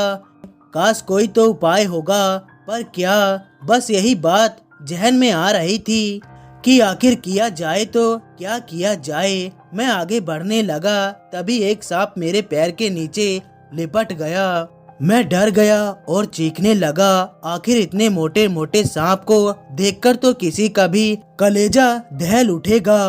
पर हैरानी की बात ये थी कि उस सांप ने मुझे डसा नहीं। पता नहीं क्यों वो आगे चला गया। मैंने सोचा कि ये क्या, इसने तो मुझे डसा भी नहीं। ठीक है, जान बची तो लाखों पाए, आगे मुझे कुछ आता नहीं। मैं अब ऐसे ही धीरे धीरे आगे बढ़ रहा था और वो सांप मुझे कुछ भी नहीं कर रहे थे। ये क्या, अचानक सभी सांप एक जगह इकट्ठे हो गए और मैं उन्हें देखकर हैरान हो गया और सोचने लगा कि ये सब इकट्ठे क्यों हो गए। बच्चू, आज तेरा आखिरी दिन है, जो इच्छा है वो अभी से मांग ले। पर कैसे मांगू, ये तो बोलते ही नहीं। मैं भी बुद्धू का बुद्धू ही था। तभी अचानक वो सांप स्वागत करने लगे, पता नहीं किसका। मैंने देखा कि सिर पर ताज पहने हुए, माथे पर चमकती हुई नागमणि और आंखों में गुस्सा भरा हुआ। ऐसा लग रहा था कि आज ये मेरा कत्लेआम करेगा। वो सभी सांप बोलने लगे, जय हो सांप के नगरी राजा नागराज की, जय हो जय हो। मैं दंग रह गया और सोचने लगा कि ये सांप कब से बोलने लगे। तुम्हारी हिम्मत कैसे हुई हमारी नगरी में प्रवेश करने की, और वह भी हमारी इजाजत के बिना? नागराज ने क्रोधित होते हुए कहा। नागराज जी, वो वो। नागराज बोले, बस क्या मैं लगा रखा है। मुझे पता है कि तुम वो नीला कमल लेने आए हो, पर नागराज जी आपको कैसे पता कि मैं नीला कमल लेने आया हूँ? नागराज बोले, ये नगरी हमारी है और यहाँ का राजा मैं हूँ, और जो भी मनुष्य यहाँ पर कदम रखता है तो हमें पता चल जाता है कि वो किस काम से आया है। आया तो अब ये भी बता दीजिए कि वो नीला कमल कहाँ है। मैंने उसे धीरे स्वर में कहा। नागराज बोले, मूर्ख, ये क्या कह रहा है? शायद तुझे अंदाजा नहीं है कि यहाँ पर हमारे पूछे बिना जो भी कोई आता है तो उसको अपनी जान गंवानी पड़ती है, और ऐसा ही तुमको करना होगा, अपनी जान से खिलवाड़। वो नागराज एकदम आग बबूला होकर बोला, अरे अरे नागराज जी, क्षमा चाहूंगा, मुझे पता नहीं था। प्लीज आप मुझे वो नीला कमल दे दीजिए, मुझे अपने दोस्त की जान बचानी है, तो कृपया करके मुझे वो नीला कमल दें। मैं उनसे प्रार्थना करते हुए कह रहा था। मैंने महाराज जी को सारी बात। नागराज बोले, देखो मैं तुम्हारी बातों को समझ गया, लेकिन उस नील कमल के लिए तुम्हें हमारे कुछ सवालों का जवाब देना होगा। अगर तुमने सही उत्तर दिए तो नील कमल तुम्हारा, वरना जहाँ से आए थे वहीं वापस चले जाना। बोलो अगर मंजूर है तो। मैंने बिना सोचे ही तुरंत बोल दिया, ठीक है, मुझे मंजूर है। वो कहते हैं ना कि खुशी के मारे मन फूले नहीं समाता, वैसे ही मुझ में हो रहा था। मैंने नीले कमल प्राप्त करने की खुशी में हाँ भर दी। नागराज बोले, ठीक है, तुम्हारा पहला सवाल खेती करने के लिए सर्वश्रेष्ठ क्या है? मैंने कहा, खेती करने के लिए सर्वश्रेष्ठ बारिश है, क्योंकि चाहे कितने भी अच्छे बीज बो दो, अगर समय पर वर्षा नहीं होगी तो सफल भी अच्छी नहीं होगी। अंत खेती करने के लिए वर्षा ही उसका सब कुछ है। नागराज बोले, मरे हुए इंसान का मित्र कौन होता है? मरे हुए इंसान का मित्र उसका दिए हुए दान होता है, क्योंकि उसके मर जाने के बाद उसे कोई याद नहीं करता, बल्कि उसको दान में दिए गई वस्तु को याद करके उसे याद कर लिया जाता है। अंत मरे हुए इंसान का सबसे बड़ा मित्र उसका दानी होता है। नागराज बोले, आकाश से भी ऊंचा कौन है? आकाश से भी ऊंचा पिता है। पिता का स्थान आकाश से ऊंचा ही होता है। नागराज बोले, मैं तुम्हारे दिमाग और बुद्धि से बहुत खुश हुआ। आज तक मेरे सवालों का कोई भी जवाब नहीं दे पाया। एक तुम ही हो जो मेरे प्रश्नों का उत्तर देने में कामयाब हुए हो, इसलिए मैं तुम्हें वो नीला कमल सौंपता हूँ। नागराज के इतना कहते ही मैं खुशी के मारे झूम उठा। फिर नागराज ने अपना हाथ आगे बढ़ाया और अपनी शक्ति से उन्होंने नीला कमल प्रकट किया और मुझे देते हुए कहा कि ये लो नीला कमल और बचा लो अपने दोस्त को। हमारा आशीर्वाद सदैव तुम्हारे साथ है। इतना कहते ही मैं नागराज के गले लगा और कहा कि बहुत बहुत शुक्रिया आपका नागराज जी, जो आपने मेरी सबसे बड़ी प्रॉब्लम को दूर किया। नागराज बोले, अरे बाबू, ये हमारा कर्तव्य था जो हमने कर दिया। अब अपना कर्तव्य निभाओ, जाओ और बचा लो निशा को उस चुड़ैल के हाथों से। जी जरूर नागराज जी, अब मुझे आज्ञा दीजिए। फिर मैंने उनसे विदा ली और निकल पड़ा वापसी सफर की ओर जहां मुझे जाना था। मैं तेज कदमों से आगे बढ़ रहा था कि अचानक मुझे सामने से मेरा दोस्त सूरज आते हुए दिखाई दिया। मैं उसे देखकर दंग रह गया और सोचा कि ये यहाँ क्यों आया है। सूरज बोला, रियान कैसा है तू?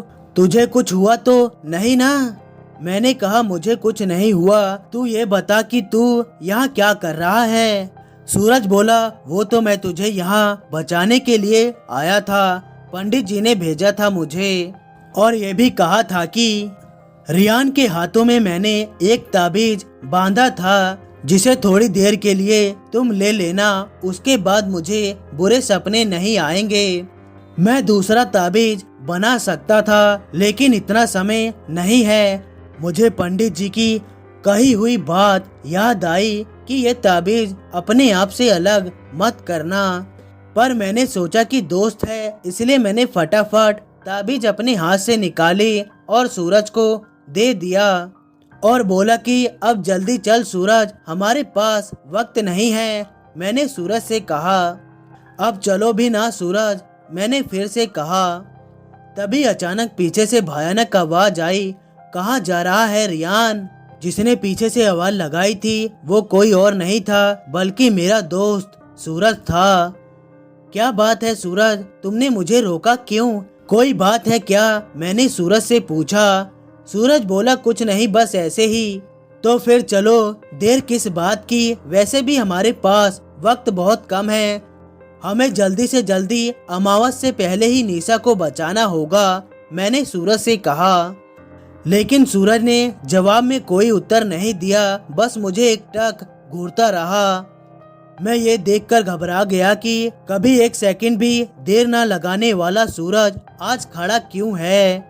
कुछ तो बात है, पर क्या? ये सब मेरे मन के विचार था। सूरज अब चलेगा भी या यहीं पर खड़ा रहेगा? आज सूरज को क्या हो गया है और आज क्या हो गया है तुझे?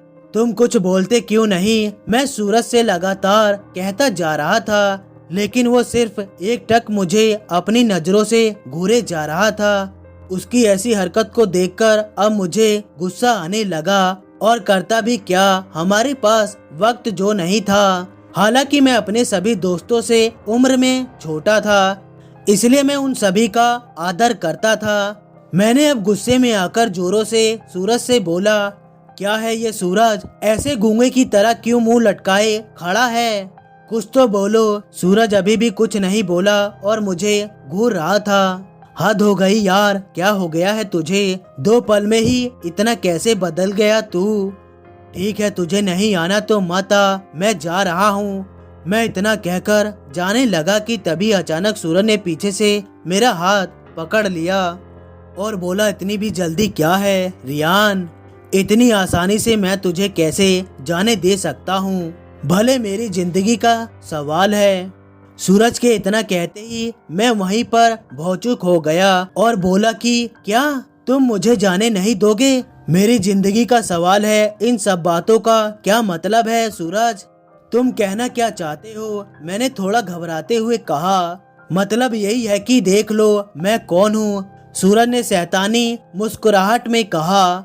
क्या मतलब है इन सब बातों का सूरज? सीधा पॉइंट पर आओ, मैं अब गुस्से में आकर कह रहा था। मुझे नहीं सुनना तुम्हारी बकवास, मैं जा रहा हूँ निशा को बचाने। अगर तुझे चलना है तो चल, वरना खड़ा रहे यहीं पर गूंगे की तरह बनकर। मैंने आगे की तरफ कदम बढ़ाने शुरू कर दिए, तभी जोर जोर से सूरज शैतानी मुस्कुराहट में हंसने लगा। मैं ये देखकर दंग रह गया, पर अभी तो बहुत कुछ होना बाकी था। लेकिन ये क्या, अगले ही पल में सूरज का शरीर बदलने लगा और वो इंसान की अपेक्षा एक भयानक रूप में बदलने लगा। मैंने देखा कि उसके छोटे छोटे नाखून की जगह से बड़े बड़े नाखून बाहर निकल गए। उसका चेहरा खून से लथपथा हो गया और भयानक घूरती उसकी आंख अग्नि के समान लाल हो गई। और उसके हाथ में गुड़िया थी, वो भी उसके साथ जोर जोर से हंसने लगी। सामने का ये भयानक नजारा देखकर मैं दंग रह गया और मुंह खुला का खुला ही रह गया। इस नजारे को देखकर मेरी रूह कांपने लगी और दिल की धड़कन भी जोरों से धड़कने लगी। मैंने जल्दी से पंडित जी का दिया हुआ ताबीज निकालने की सोची, लेकिन वो ताबीज तो मैं पहले से ही उस चुड़ैल को दे चुका था। क्या करता, दोस्ती में अपना फर्ज तो निभाना ही पड़ता है। वो चुड़ैल अब पूरी तरह से अपनी भयानक रूप में आ चुकी थी। उसे देख देख कर अब मुझे बहुत डर लगने लगा था कि क्या करूं, कैसे बचूं इस चुड़ैल से। क्यों दिया तुमने वो ताबीज? बस यही बात अब मेरे दिमाग में चारों ओर घूमने लगी थी। सोच रहा था कि काश वो ताबीज नहीं निकाली होती तो आज जान अपने हाथ में होती। लेकिन वक्त का क्या पता कब बदल जाए, और एक ना एक दिन तो सबको जाना ही पड़ेगा। मौत को कौन रोक सकता है? जिसने धरती पे जन्म लिया है उसका मरना तय है, लेकिन मेरा तो अभी वक्त नहीं था। मैं तो बिना वक्त के ही एक चुड़ैल के हाथों मरने वाला था। मैं उस चुड़ैल को देखकर अब इधर उधर भागने लगा, लेकिन भागकर क्या फायदा था? वो एक आत्मा थी और मैं एक इंसान, आखिर हाथ तो आना ही था। मैं अब तेज दौड़ने की कोशिश करने लगा। अचानक मेरे पैर लकवा ग्रस्त हो गए और मैं चाहकर भी वहाँ से भाग नहीं पा रहा था। मुझे अब पता चल गया था कि बच्चू अब तू गया काम से। तभी अचानक पीछे से उस चुड़ैल ने मुझे उठाया और मेरा गला पकड़ लिया। वो अपनी भयानक आवाज में बोलने लगी कि बहुत शौक है ना तुझे उस लड़की को बचाने की, अब तू ऐसा नहीं कर पाएगा क्योंकि मैं तुझे अभी इसी वक्त खत्म कर दूंगी। हा हा हा। वो चुड़ैल और भी ज्यादा भयानक होती जा रही थी। वो अब मेरा गला कसकर दबाने लगी और मेरी चिल्लाहट शुरू होने लगी। मम मुझे छोड़ दो चुड़ैल जी, मैं बुदबुदाते हुए स्वर में बोला। छोड़ दूं? कभी नहीं, आज तेरा आखिरी दिन है, तैयार हो जा मरने के लिए। हा हा हा।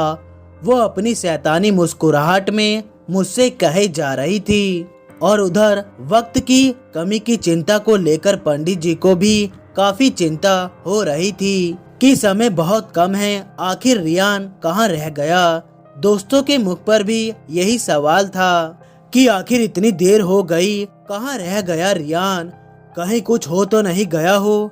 नहीं नहीं, ऐसा कुछ नहीं होगा उसके साथ, वो एक बहादुर लड़का है। ऐसे सवाल दोस्तों के मुख पर थे। प्लीज चुड़ैल जी मुझे छोड़ दो, मैं फिर से इसी स्वर में उससे बात कर रहा था। चुड़ैल बोली, मांग भीख मांग, मुझसे मजा आ रहा है। कुछ साल पहले मैंने भी तुम्हारी तरह इन नगरी वाले लोगों से अपनी जान की भीख मांगी थी, लेकिन तुझे पता है उन्होंने क्या किया मेरे साथ? हाँ पता है, क्या तुझे जिंदा जिंदा जला दिया था मुझे उस काली पहाड़ी पर। पता है क्या तुझे इस बात का? हाँ बोलो। वो अब जोर जोर से चिल्ला चिल्ला कर चीख चीख कर मुझसे कह रही थी, लेकिन अब मैं किसी को भी नहीं छोड़ूंगी, अपना बदला लूंगी। उसके शरीर में प्रवेश कर कर, और वो भी अमावस्या की रात को।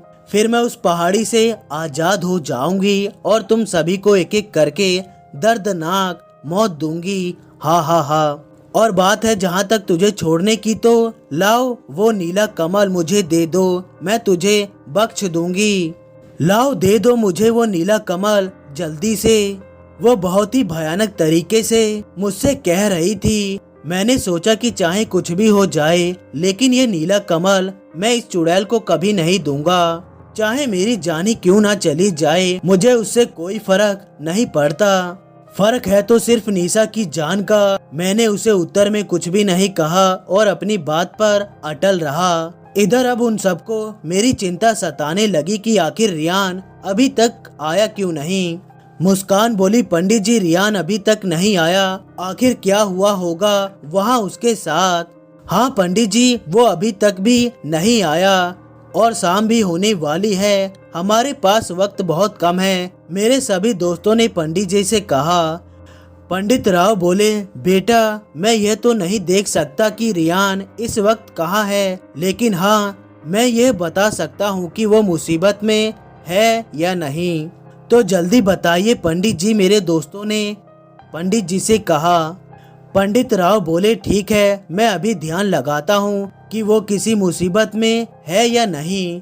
फिर पंडित जी अपनी ध्यान मुद्रा में बैठ जाते हैं और ध्यान लगाते हैं। इतने में ही अचानक पंडित जी की आंख खुल जाती है। क्या हुआ पंडित जी, कुछ पता चला क्या? रियान के बारे में मेरे दोस्तों ने जिज्ञासा पूर्वक पंडित जी से पूछा। पंडित राव बोले, अनर्थ होने वाला है, घोर अनर्थ होने वाला है। पंडित जी ने मेरे दोस्तों से कहा। ऐसा क्या होने वाला है पंडित जी? क्या देखा अपने ध्यान मुद्रा में? मेरे दोस्तों ने आश्चर्य भाव से पूछा। पंडित राव बोले, बेटा मैं आप सबको बताना चाहूँगा कि तुम्हारा दोस्त जो रियान वो क्या? पंडित जी जरा विस्तार से बताइए हमें, क्या हुआ है रियान को, आखिर कहाँ है वो? मुस्कान ने कहा। हाँ हाँ पंडित जी, रियान सही सलामत तो है ना, उसे कुछ हुआ तो नहीं ना? सभी दोस्तों ने पूछा। मुस्कान बोली, और कैसा अनर्थ होने वाला है? आप किस अनर्थ की बात कर रहे हैं? बताइए हमें, आखिर क्या बात है? पंडित राव बोले, मतलब कि रियान मुसीबत में है। पंडित जी के इतना कहते ही सभी के चेहरे डर के मारे सफेद पड़ गए।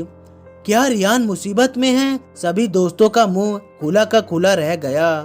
पंडित राव बोले, हाँ वो मुसीबत में है। मैंने अपने ध्यान मुद्रा में देखा है कि वो कोई छोटी मुसीबत में नहीं बल्कि बहुत बड़ी मुसीबत में है और अभी उसे बचाया नहीं गया तो अनर्थ हो जाएगा। पंडित जी ने कहा।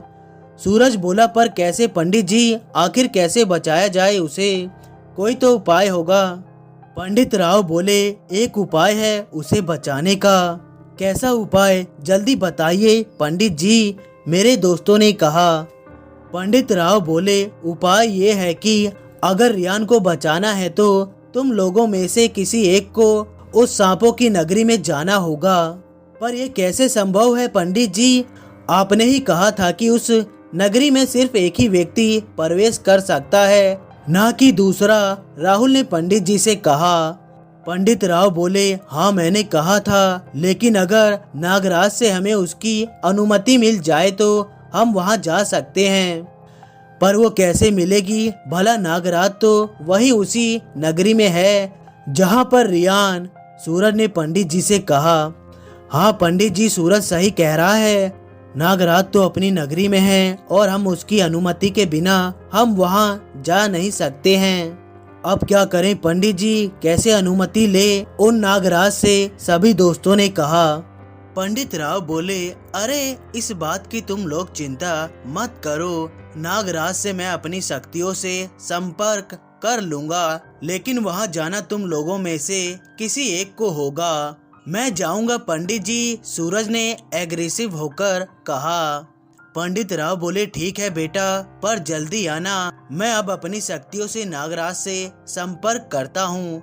फिर पंडित जी ने अपनी शक्तियों से नागराज से संपर्क करना शुरू कर दिया और थोड़ी ही देर बाद नागराज वहाँ प्रकट हुए। पंडित राव बोले, नमस्कार नागराज यश। नमस्कार। नागराज यश बोले, नमस्कार पंडित जी, आप मुझसे बड़े हैं, आपका आशीर्वाद ही मेरे लिए काफी है। नागराज ने पंडित जी से कहा। बोलिए पंडित जी, किस लिए याद किया आपने मुझे? पंडित राव बोले, दरअसल बात यह है कि हमें कुछ आपसे मदद चाहिए आपकी नगरी में प्रवेश करने की। नागराज यश बोले, जी जरूर, लेकिन बात क्या है, जरा बताइए मुझे। फिर पंडित राव ने नागराज यश को पूरी बात बताई और कहा, प्लीज हमें आपकी मदद की सख्त जरूरत है।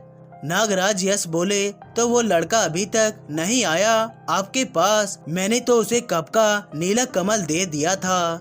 पंडित राव बोले, क्या नीला कमल दे दिया? आश्चर्यचकित होकर सभी दोस्तों ने भी कहा, क्या रियान ने नीला कमल हासिल कर लिया?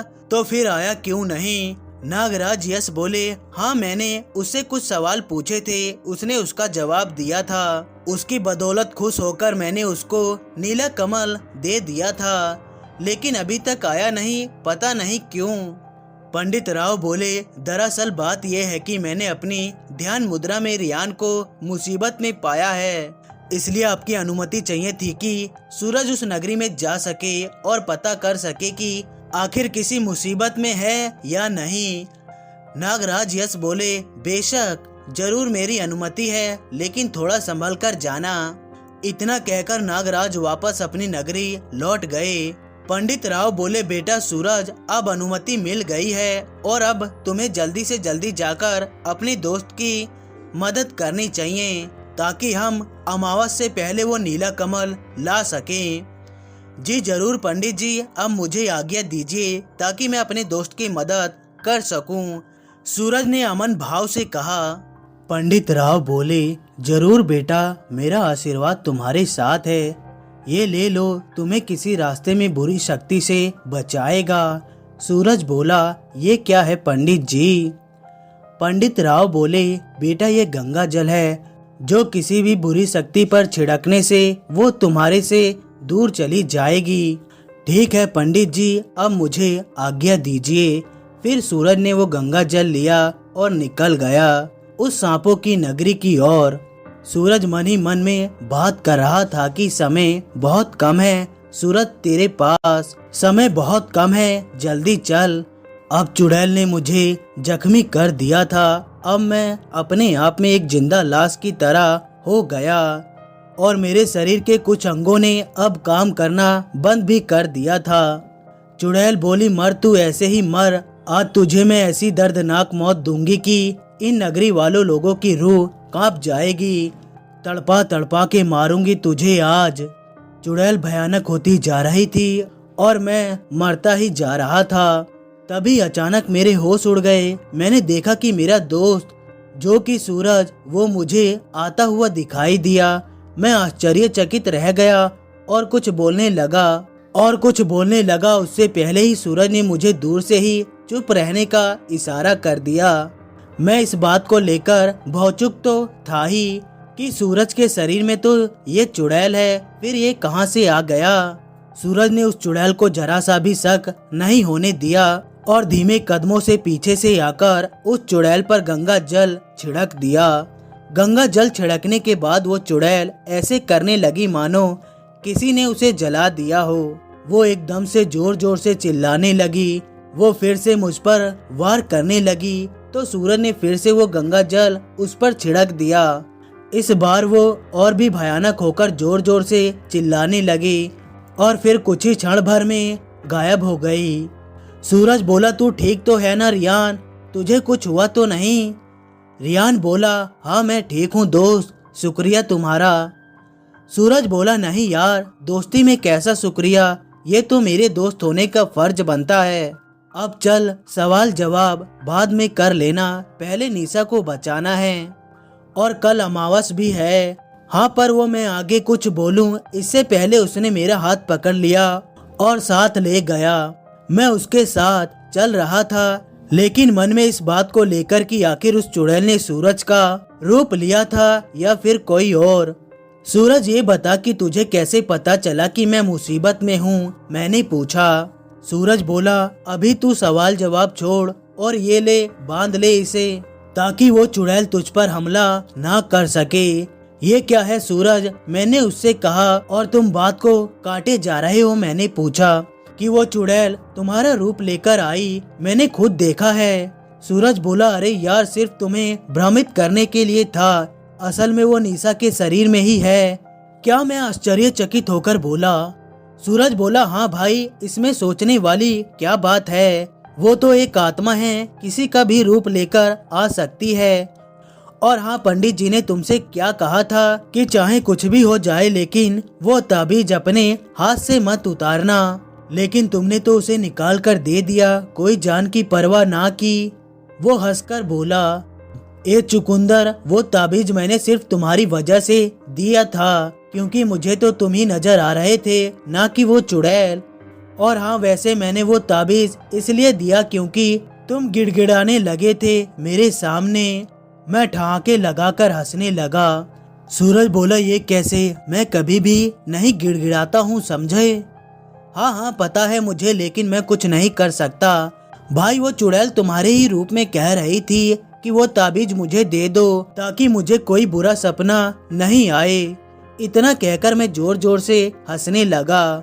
सूरज बोला, माँ कसम, मिलने दो उस चुड़ैल को, उसकी तो ऐसी की तैसी, उसे ऐसा सबक सिखाऊंगा कि नानी याद आ जाएगी। उसके इतना कहते ही मैं हंसने लगा और वो भी। फिर मैंने पंडित जी का दिया हुआ वो ताबीज बांध लिया। सूरज के हाथ में भी वही ताबीज था जो मेरे हाथ में था। हम दोनों बात करते हुए आगे बढ़ रहे थे कि तभी अचानक हमारे पीछे से एक साया गुजरा। हम दोनों उसे देखकर डर गए और बोला, कौन है यहाँ? वैसे हमें कोई डर नहीं था क्योंकि पंडित जी का दिया हुआ ताबीज हमारे पास था। मैंने कहा, जल्दी चलो सूरज, हमारे पास वक्त बहुत कम है। हाँ, चलो। फिर हम दोनों तेज गति से आगे बढ़ने लगे। अचानक पीछे से आवाज आई, रुक जाओ रियान, कहाँ जा रहे हो? मैं तुम्हारी दोस्त निशा। जैसे ही मैं पीछे मुड़कर देखने लगा, उसी वक्त सूरज ने मेरा चेहरा वापस अपनी ओर मोड़ दिया और बोला, नहीं रियान, ये तुझे भ्रमित करने के लिए है। वो कोई निशा नहीं बल्कि वो काली पहाड़ी वाली चुड़ैल है। चाहे कुछ भी हो जाए, तुम पीछे मुड़कर मत देखना।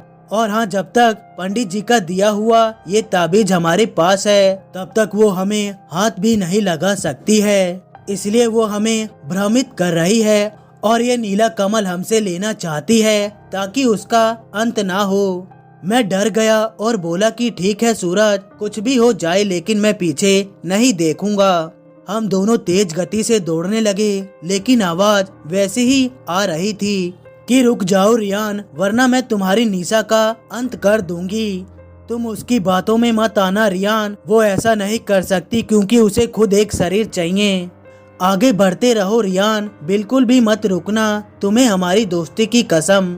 ठीक है सूरज, मैं नहीं रुकूंगा, चाहे ये चुड़ैल कितनी भी कोशिश क्यों ना करे।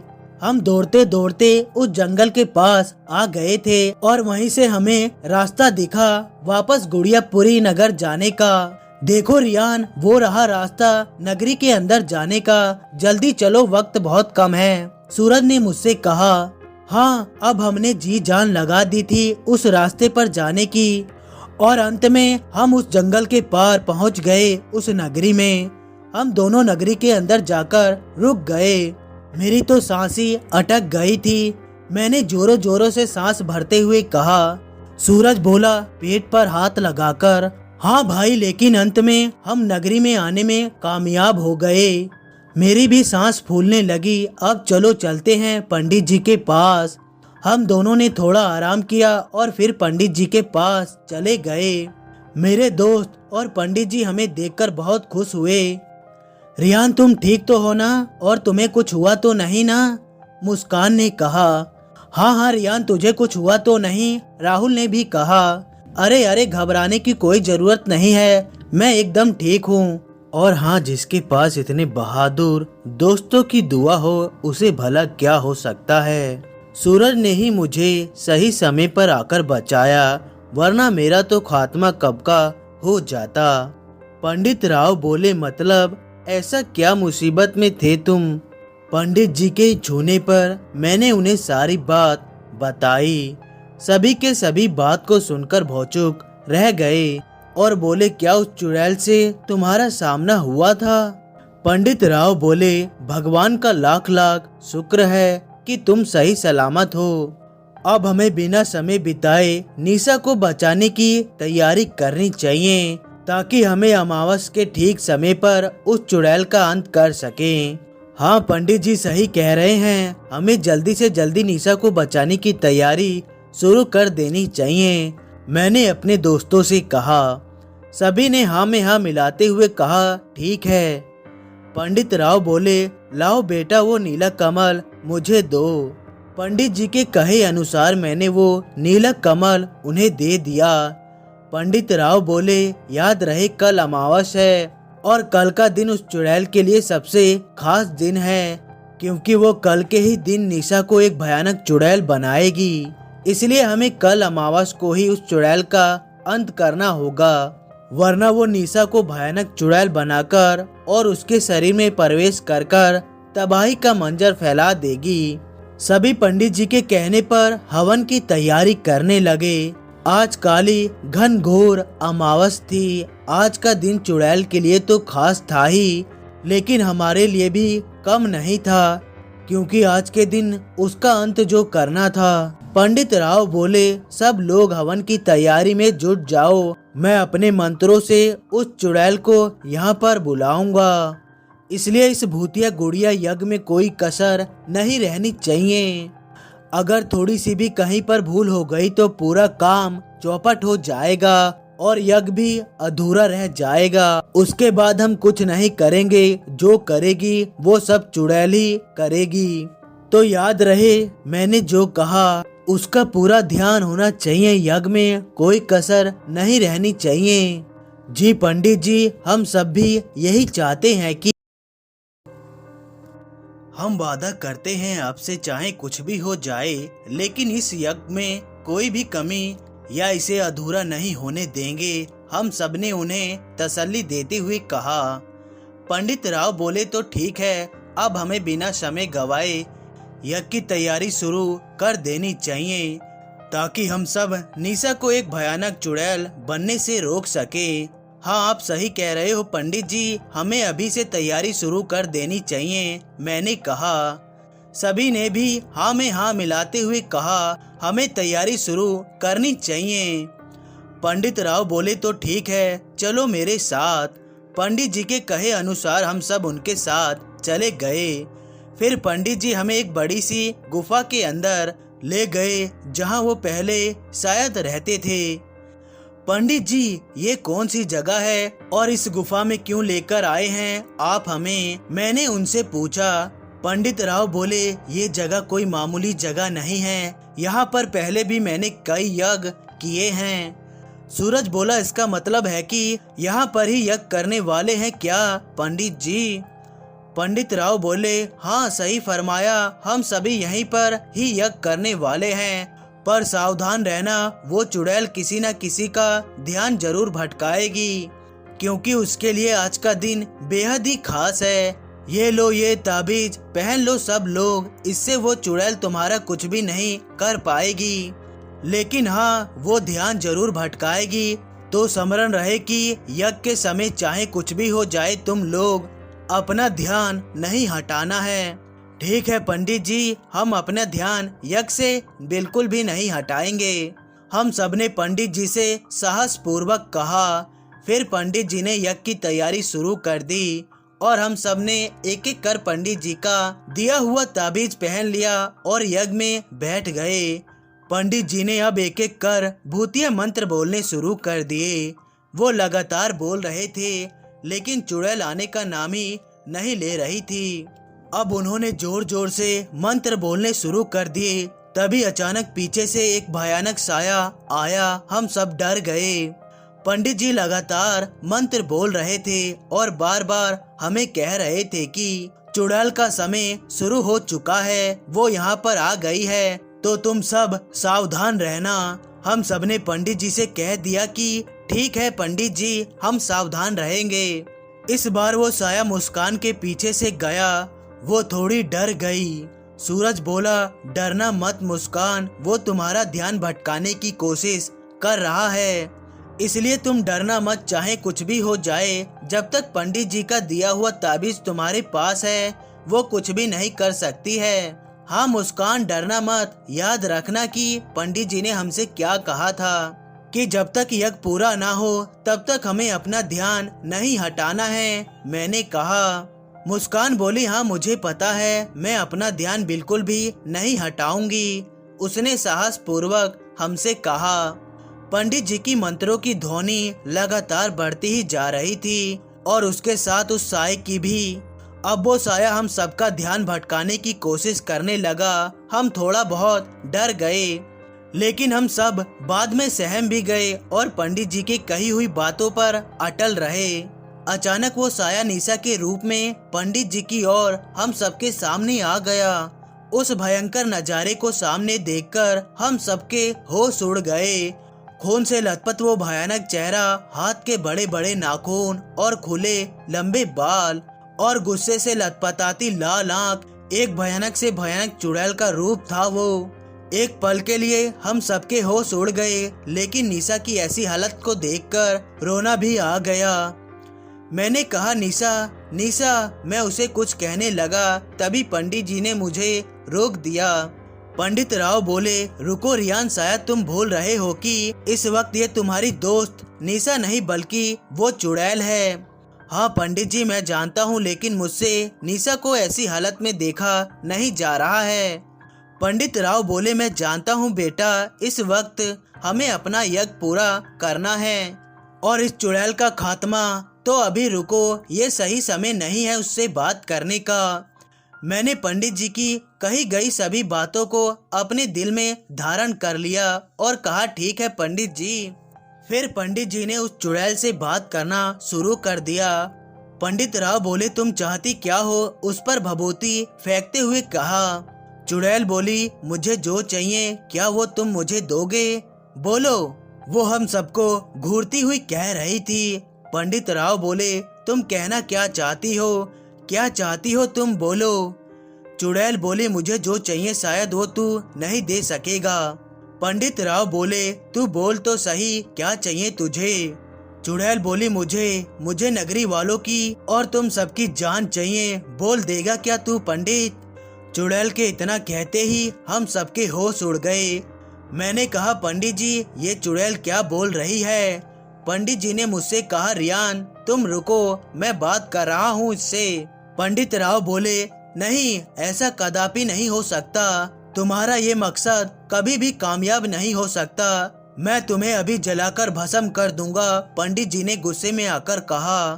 चुड़ैल बोली पंडित तू ऐसा कदापि नहीं कर सकता, क्योंकि जब तक मैं निशा के शरीर में हूँ तब तक तुम मेरा कुछ भी नहीं बिगाड़ सकते हो, चाहे तो करके देख लो, क्योंकि तुम जितनी भी चोट मुझे पहुँचाओगे वो सारी चोट बेचारी इस निशा को ही पहुँचेगी। चुड़ैल बोली अब देखो मैं क्या करती हूँ। वो गुस्से में एकदम लाल होकर बोली। चुड़ैल ने अब वही करना शुरू कर दिया जिसका हमें डर था। वो धीरे धीरे हवा के ऊपर उड़ने लगी और अचानक जोर जोर से दीवार से टकराने लगी। उसका इस तरह टकराते देख हम सबके चेहरे का रंग उड़ गया, क्योंकि वो हरकत ही ऐसी कर रही थी तो डर तो लगना ही था और अंजाम बेचारी निशा को भुगतना पड़ रहा था। दीवार से टकरा टकरा कर उसने अपनी हालत को नाजुक बना लिया था। चेहरा पूरी तरह से खून से लथपथ हो गया था। कांच से भी टकराने पर जगह जगह शरीर पर घाव हो गए थे। इधर पंडित जी लगातार मंत्र बोले जा रहे थे। शायद यही कारण था उसका दीवार से टकराने का, क्योंकि पंडित जी के मंत्रों में उसे वश में करने की क्षमता थी और वो वश में होना नहीं चाहती थी, क्योंकि आज अमावस थी और आज का दिन उसके लिए खास जो था, इसलिए वो बार बार खुद को दीवार से टकरा रही थी ताकि पंडित जी मंत्र बोलना रोक दें। लेकिन पंडित जी तो रुकने का नाम ही नहीं ले रहे थे, क्योंकि शायद आज उन्होंने मन में ठान लिया था कि चाहे कुछ भी हो जाए आज इस चुड़ैल का खात्मा कर कर ही रहूंगा। लेकिन मुझसे निशा को ऐसी हालत में देखा नहीं गया और मैं झट से चिल्ला उठा रुक जाओ पंडित जी, रुक जाओ, कृपया करके रुक जाओ, मैं आपके आगे हाथ जोड़ता हूँ प्लीज। मैंने रोते हुए अपने शब्दों से जाहिर किया और साथ में मेरे सभी दोस्तों ने भी यही प्रतिक्रिया दी और कहा रुक जाइए पंडित जी। तभी अचानक पंडित जी की आंख खुल गई और आंख खोलते ही उन्होंने कहा कि ये क्या किया तुम लोगों ने, मेरा ध्यान भंग कर दिया। तुम लोगों का इसका अंदाजा भी है कि तुम लोगों ने क्या किया है। एक भयानक चुड़ैल को मरते हुए बचाया तुमने मरते हुए, और अब इसका अंजाम क्या होगा तुम लोगों को पता भी है क्या। हम सबने पहली बार पंडित जी को इतने गुस्से में देखा था और शायद ऐसा लग रहा था कि आज उनका गुस्सा 7वें आसमान पर था।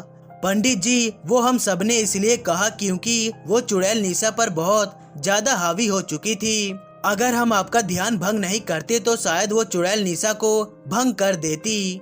बाकी हमारा मकसद नहीं था आपका ध्यान भंग करने का, ये बात मैंने पंडित जी से कही। सभी दोस्तों ने भी यही कहा कि हमारा मकसद आपका ध्यान भंग करने का नहीं था। पंडित राव बोले देखो आप सभी मेरे बेटे जैसे हो तो मेरा फर्ज बनता है कि मैं मुसीबत में अपने बेटों की मदद करूं, और मेरे कहने का ये मतलब नहीं था कि आपने मेरा ध्यान भंग किया या कुछ गलत किया। मैं तो बस ये कहना चाहता हूँ कि उस चुड़ैल को मारने का अवसर हम सबने खो दिया। यही सही समय था उस चुड़ैल को मारने का और वो हमने खो दिया। अब बताओ गुस्सा नहीं आएगा तो क्या आएगा। सूरज बोला हम समझ सकते हैं पंडित जी कि हमने अवसर गवाया है उसे मारने का, लेकिन निशा को बचाना भी तो जरूरी था। आखिर हम ये जंग किस लिए लड़ रहे हैं, निशा को बचाने के लिए ही तो लड़ रहे हैं। पंडित राव बोले सूरज मैं तुम्हारी बातों से सहमत हूँ, लेकिन जो मैं कहना चाहता हूँ शायद तुम लोग अभी भी नहीं समझे। आप कहना क्या चाहते हो पंडित जी, जरा विस्तार से जानकारी दीजिए, मैंने पंडित जी से कहा। पंडित राव बोले मेरे कहने का मतलब ये है कि हमने ये अवसर खो दिया है और ये बात तुम लोग बखूबी जानते हो कि अगर आज उस चुड़ैल का अंत नहीं किया तो सभी का सर्वनाश हो जाएगा। और तो और अब टाइम भी नहीं रहा, सिर्फ 10 घंटे हैं हमारे पास। अगर हमने इन 10 घंटों में उसका अंत कर दिया तो कर दिया, अन्यथा हमारा अंत निश्चय है। मुस्कान बोली पंडित जी माना कि हमने ये अवसर खो दिया, लेकिन अभी भी हमारे पास 10 घंटे का वक्त है। क्या कोई दूसरा विकल्प नहीं है उसे मारने का। हाँ पंडित जी कोई न कोई तो उपाय होगा उसे मारने का, हम सभी ने कहा।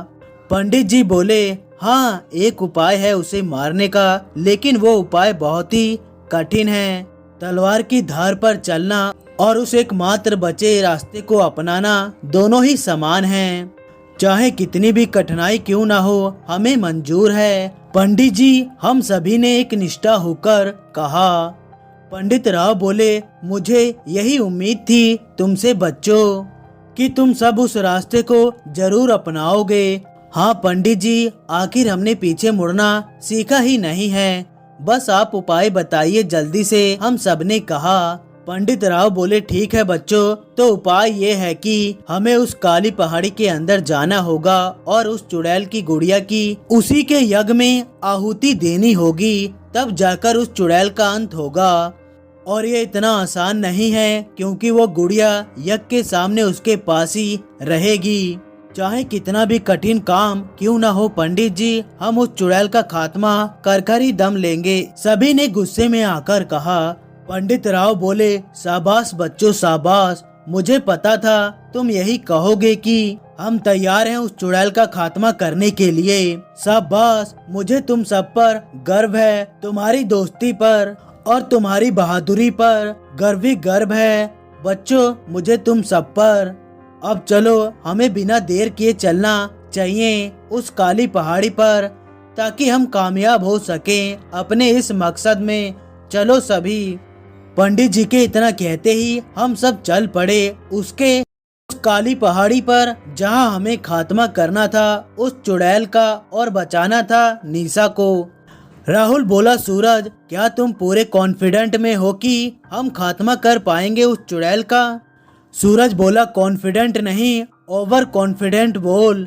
आज तो मैं उस चुड़ैल को ऐसा सबक सिखाऊंगा कि उसे उसकी नानी नहीं पर नानी याद दिला दूंगा। राहुल बोला, शांत हो जा सूरज, शांत। इतना गुस्सा सेहत के लिए हानिकारक होता है।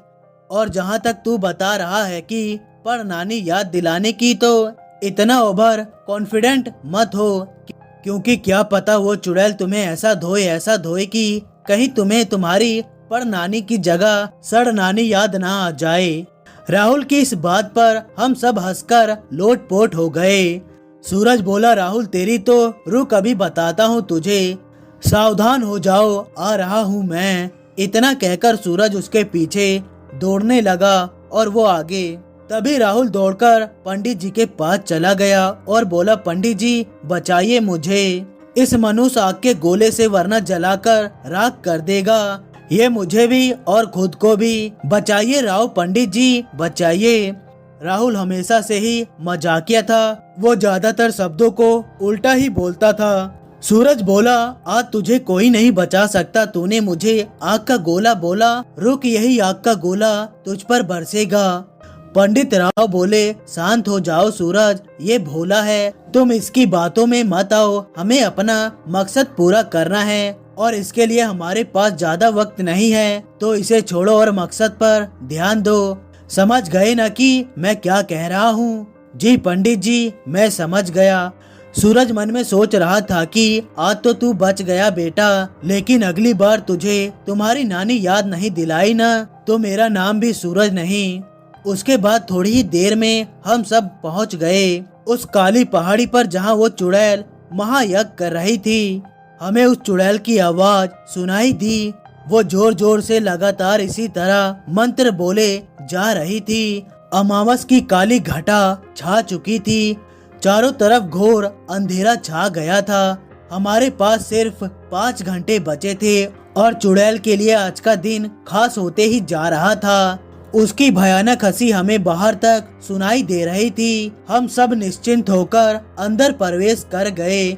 जैसे जैसे हम आगे बढ़ते जा रहे थे, वैसे वैसे ही चुड़ैल की आवाज और भी ज्यादा भयानक होती जा रही थी। पंडित राव बोले, तुम सबको अपना प्लान याद है ना? यहाँ पर कोई भी गलती नहीं होनी चाहिए, वरना बनी बनाई योजना पर पानी फिर जाएगा और सारा काम चौपट हो जाएगा। तो ध्यान रहे, हमें बड़ा ही सतर्क रहना होगा। जी पंडित जी, कोई भी गलती नहीं होगी, आप निश्चिंत रहे, हम सभी ने कहा। पंडित राव बोले, तो ठीक है, चलो मेरे साथ। फिर हम सब पंडित जी के पीछे पीछे चले गए। पंडित राव, सूरज तुम्हें पता है ना कि तुम्हें क्या करना है?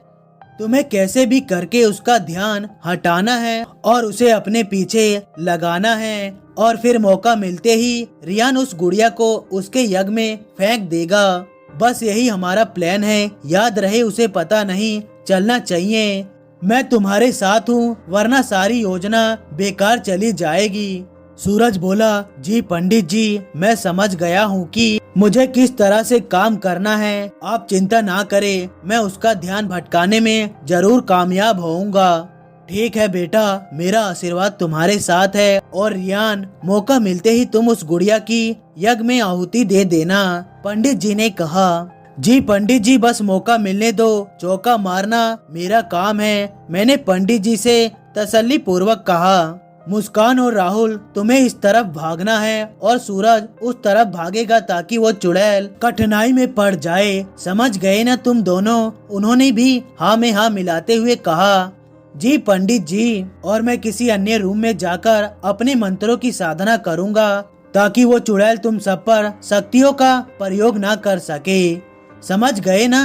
अब जाओ, हमारे पास वक्त बहुत कम है, पंडित जी ने कहा। पंडित जी के कहने पर हम सब चले गए और अलग अलग हो गए। सूरज उस तल घर में चला गया जहाँ पर वो चुड़ैल भूतिया महायज्ञ कर रही थी। मैं भी उसके पीछे चला गया, लेकिन मैं तल घर वाले दूसरे रूम में जाकर छिप गया ताकि वो चुड़ैल देख ना सके और सूरज उसे भ्रमित करते हुए ऊपर ले जा सके। अब हम और सूरज दोनों उस तल घर में पहुंच गए थे जहां वो चुड़ैल भूतिया महायज्ञ कर रही थी। उधर मुस्कान और राहुल ने भी तैयारी कर ली थी और पंडित जी ने भी मन ही मन मंत्र बोलना शुरू कर दिया था। पंडित जी के मंत्र शुरू करते ही चुड़ैल को पता चल गया था कि यहाँ कोई है। मैंने कहा कि सूरज, लगता है पंडित जी ने मंत्र शुरू कर दिए हैं और अब बारी है तुम्हें शुरू होने की। चलो फटाफट उसके आगे एक पत्थर फेंको और रफू चक्कर हो जाओ, सूरज ने कहा। फिर उसने एक पत्थर उठाया और उस चुड़ैल के सिर पर दे मारा। सिर पर पत्थर मारते ही उस चुड़ैल की आंख खुल गई और गुस्से से आंख लाल करती हुई बोली, कौन है यहाँ? उसकी ऐसी चीख ने पूरी पहाड़ी को हिलाकर रख दिया।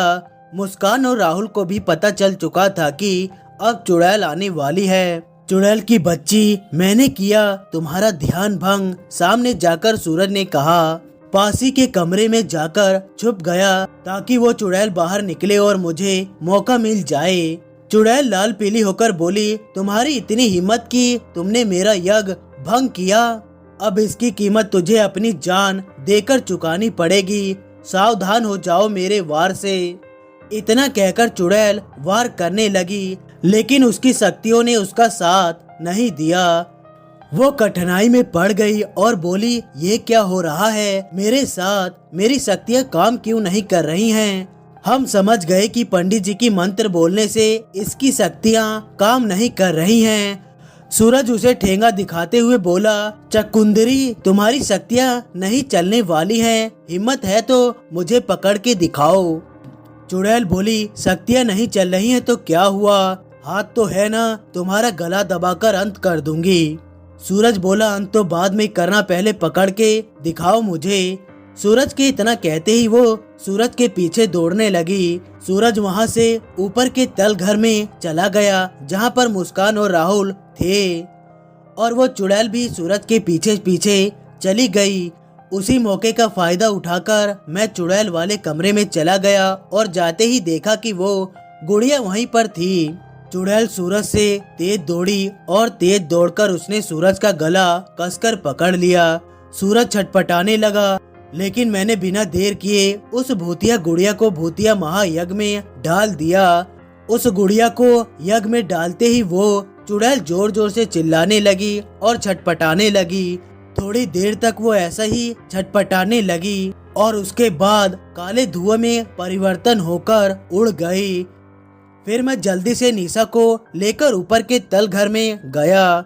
हम सबकी खुशी का ठिकाना नहीं था, क्योंकि आज हमने साबित कर दिया था कि घर बैठे नौका पार नहीं होता, कोशिश करने वालों की कभी हार नहीं होती। और यही हुआ था हमारे साथ। फिर कुछ ही देर में निशा को होश आ गया था। हम सभी ने मिलकर निशा को पूरी बात बताई और पंडित जी का शुक्रिया अदा किया। हम सब ने पंडित जी से आशीर्वाद लिया और घर की तरफ रवाना हो गए। तो दोस्तों, कहानी आप लोगों को कैसी लगी, लाइक और कमेंट करके जरूर बताइएगा।